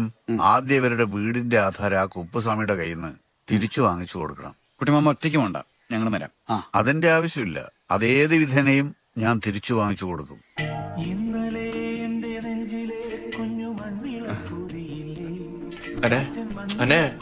തമിഴ് പടം പോടണേ. எனக்கு மம்மூக்கே ലാലേട്ടനൊന്നും പറ്റില്ലല്ലേ? தலைவர் தானே, போடுங்க. സൺ ടിവി போடுங்க. ധീരതയ്ക്കുള്ള ഇന്ത്യൻ ആർമിയുടെ ശൗര്യചക്ര പുരസ്കാരത്തിന് തെരഞ്ഞെടുക്കപ്പെട്ടവരിൽ ഒരു മലയാളിയും മുൻ സൈനികനായ ശേഖരൻകുട്ടിയാണ് ശൗര്യചക്ര അവാർഡിനായി അർഹനായ ഏക മലയാളി. കാർഗിൽ യുദ്ധത്തിൽ ശത്രു സൈന്യത്തിന് മുമ്പിൽ ഒറ്റയാൾ പട്ടാളമായി നിന്നുപോയ ഈ ജവാൻ 20-ലധികം പാക് പട്ടാളക്കാരെ വധിക്കുകയുണ്ടായി. കൂടാതെ നാഗാലാൻഡിലെ നാഗാ തീവ്രവാദികൾക്കെതിരെയുള്ള ഓപ്പറേഷനുകളിലും ശേഖരൻകുട്ടി സൈന്യത്തിന്റെ മുൻനിരയിലുണ്ടായിരുന്നു. കാർഗിൽ യുദ്ധത്തിന്റെ 20ാം വാർഷികം പ്രമാണിച്ച്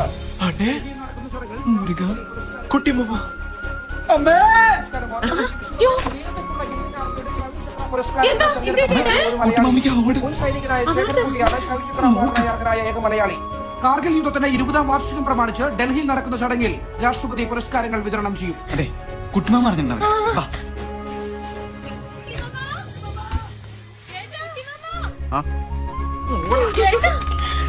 എന്ത് പറ്റി?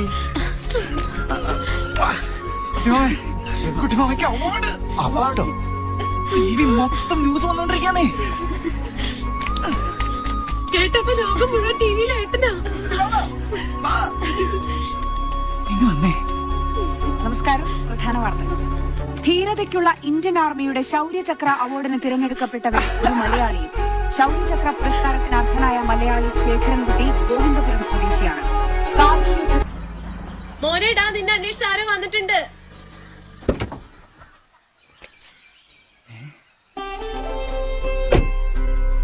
അമ്മേ, അമ്മ ഇത് ആര് വന്ന് നോക്കി? അഞ്ജലി മാമി. അഞ്ജലി മാമി,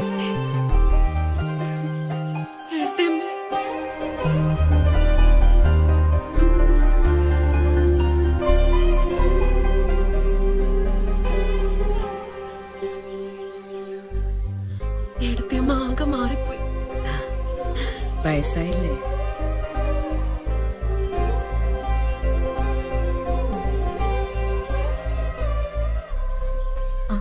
ഏട്ടൻ ഇവിടെ ഇല്ല, നമുക്ക് അകത്തോട്ടിരിക്കാം. അമ്മയും കുട്ടിമാമ ഒന്ന് തമിഴ്നാട് വരെ പോയിക്കാം, ചെറിയൊരു പ്രശ്നം സോൾവ് ചെയ്യാൻ. പെട്ടെന്ന് എഴുത്തിയമ്മ വാ, അകത്തോട്ടിരിക്കാം. വാ.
நீ என்ன விஷயம்?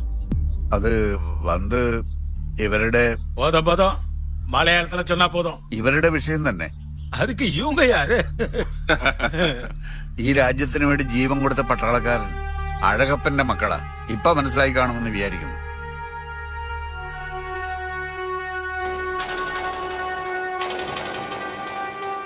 அதுக்கு இவங்களே கூட்டிட்டு வந்த ഇവരുടെ വീടിന്റെ ആധാരം നിങ്ങളുടെ കയ്യിൽ നിന്ന് തിരിച്ചു മേടിച്ചു കൊടുക്കാൻ.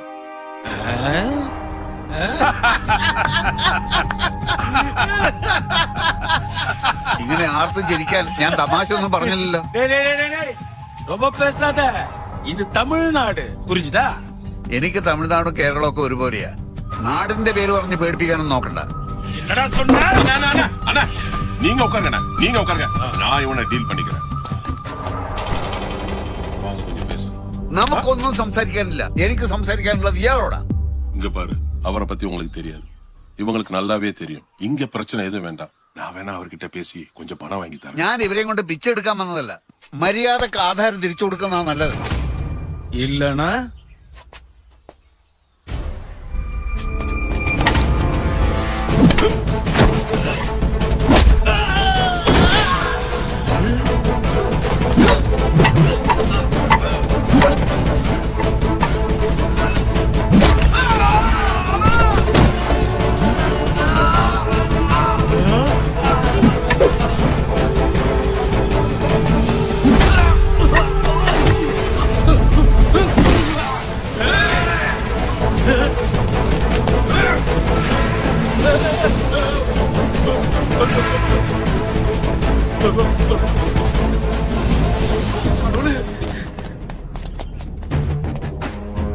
ഇരുപത് പാകിസ്ഥാൻകാരെ, 4 ചൈനക്കാരെ, 7 ശ്രീലങ്കൻ പുലികളെ, ഒരു ഇന്ത്യക്കാരനെ ഞാനിതുവരെ കൊന്നിട്ടില്ല. അതെന്നെ കൊണ്ട് നീ ചെയ്യിക്കരുത്. மனுஷனுங்கோ கொஞ்சம் இங்க வாங்க. எதுக்கு வாங்கண்ணா, சொல்றது கொஞ்சம் கேளு. வாங்க வாங்க, கேளு. என்னடா குப்பு, அவன் சாதாரண ஆள் இல்லே. 20 பாகிஸ்தான்காரங்களை சுட்டவன். போன வாரம் பிரசிடண்ட் கையில அவார்டு வாங்கின போர் வீரனவன். நான் டிவியில பாத்திருக்கேன். அது ஏன்டா முதல்ல சொல்லல? இப்பதான் இவன் யாருன்னு எனக்கு தெரியுது. அவனை எப்படிடா டீல் பண்ண போற? பிரச்சனை பண்ணிக்கிட்டு இருக்காதே, அந்த டாக்குமெண்ட்ஸ் திரும்பி கொடுக்கறதா நல்லது. அது எப்படி கொடுக்க முடியும்? உனக்கு உயிர் முக்கியமா டாக்குமெண்ட்ஸ் முக்கியமா? உயிர் தான். அப்ப என் டாக்குமெண்ட் 20 பாகிஸ்தான்காரங்களை சுட்டா.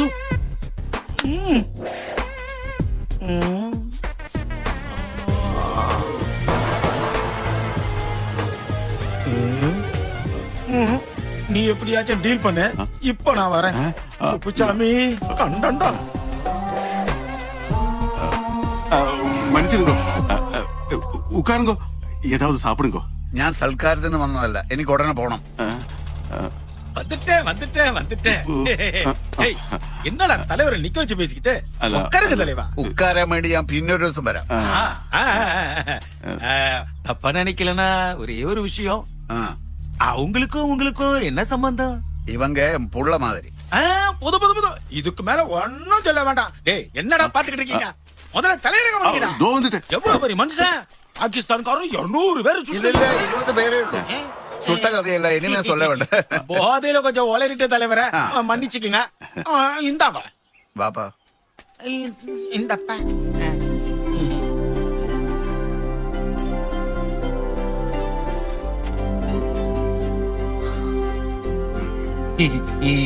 ഇനിമേൽ ഇവരെ സങ്കടപ്പെടുത്തരുത്. ഇവരുടെ കണ്ണീര് ഈ മണ്ണിൽ വീഴാൻ പാടില്ല. நான் மட்டும் இல்ல, இனிமேல் யாரும் இந்த ஏரியால தப்பிக்கிட்டு வச்சுக்க மாட்டாங்க. ரொம்ப நன்றி. ரொம்ப நன்றி. துப்பாக்கி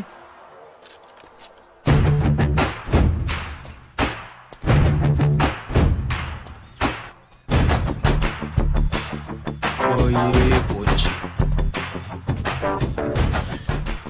ഇത് കയ്യിൽ വെച്ചോ. വേണ്ട, തുപ്പാക്കി. ഇത് പേടിക്കണ്ട, ഒറിജിനൽ അല്ല. ഇവന്മാരെ പോലുള്ള ഡൂക്കിലികളെ വരച്ച വരയിൽ നിർത്താൻ ഇത് തന്നെ ധാരാളാ. അല്ലെങ്കിലും ആയുധത്തെക്കാൾ വലുതാ മനസ്സിന്റെ ബലം. ஆமா, இந்த அடிதடிலாம் எப்ப கத்துக்கிட்டீங்க? அது சின்ன வயசுல கத்துக்கிட்டேன். படத்துல நடிக்கிறதுக்காக. படத்துல நடிக்கிறதுக்கா? ஆமா, படத்துல நடிக்கிறதுக்காக.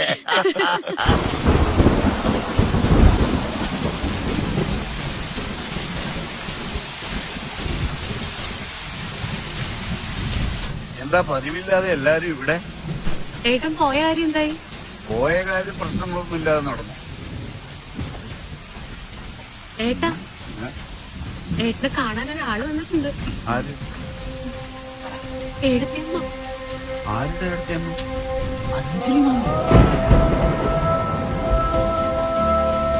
എത്ര നേരം കാത്തിക്കാൻ തുടങ്ങിയിട്ട് മോളത്തെ റൂമിലുണ്ട്.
പറഞ്ഞാ നിങ്ങൾ വിശ്വസിക്കുക.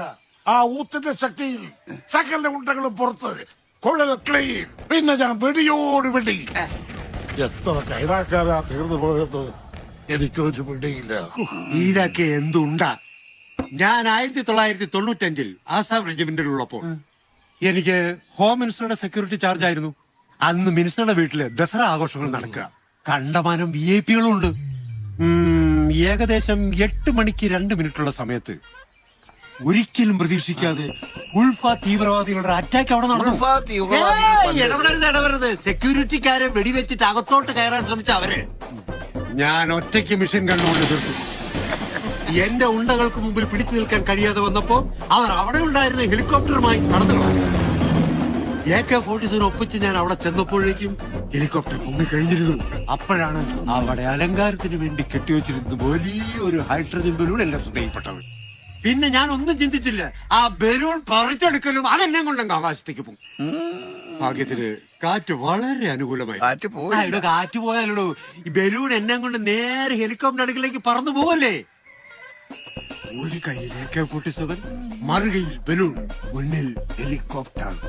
എയിം കിട്ടിയപ്പോൾ ഞാൻ ഒറ്റ ഫയർ. അത് നേരെ ഹെലികോപ്റ്ററിന്റെ ഫാനിൽ കൊണ്ടു. ഫാൻ ഒടിഞ്ഞു തൂങ്ങി. പിന്നെ ഹെലികോപ്റ്റർ നിയന്ത്രണം വിട്ടൊരു പോക്കായിരുന്നു. സെക്കൻഡിനുള്ളിൽ എന്റെ മുന്നിൽ വെച്ച് ഹെലികോപ്റ്റർ കത്തിച്ചാമ്പലായി. ഒരു കയ്യിൽ ബലൂൺ,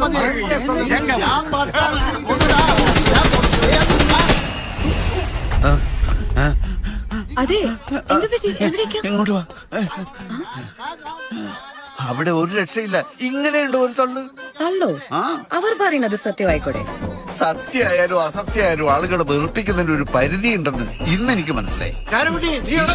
വാ, നമുക്ക് തൽക്കാലം എവിടെയെങ്കിലും പോയി രക്ഷപ്പെടാം.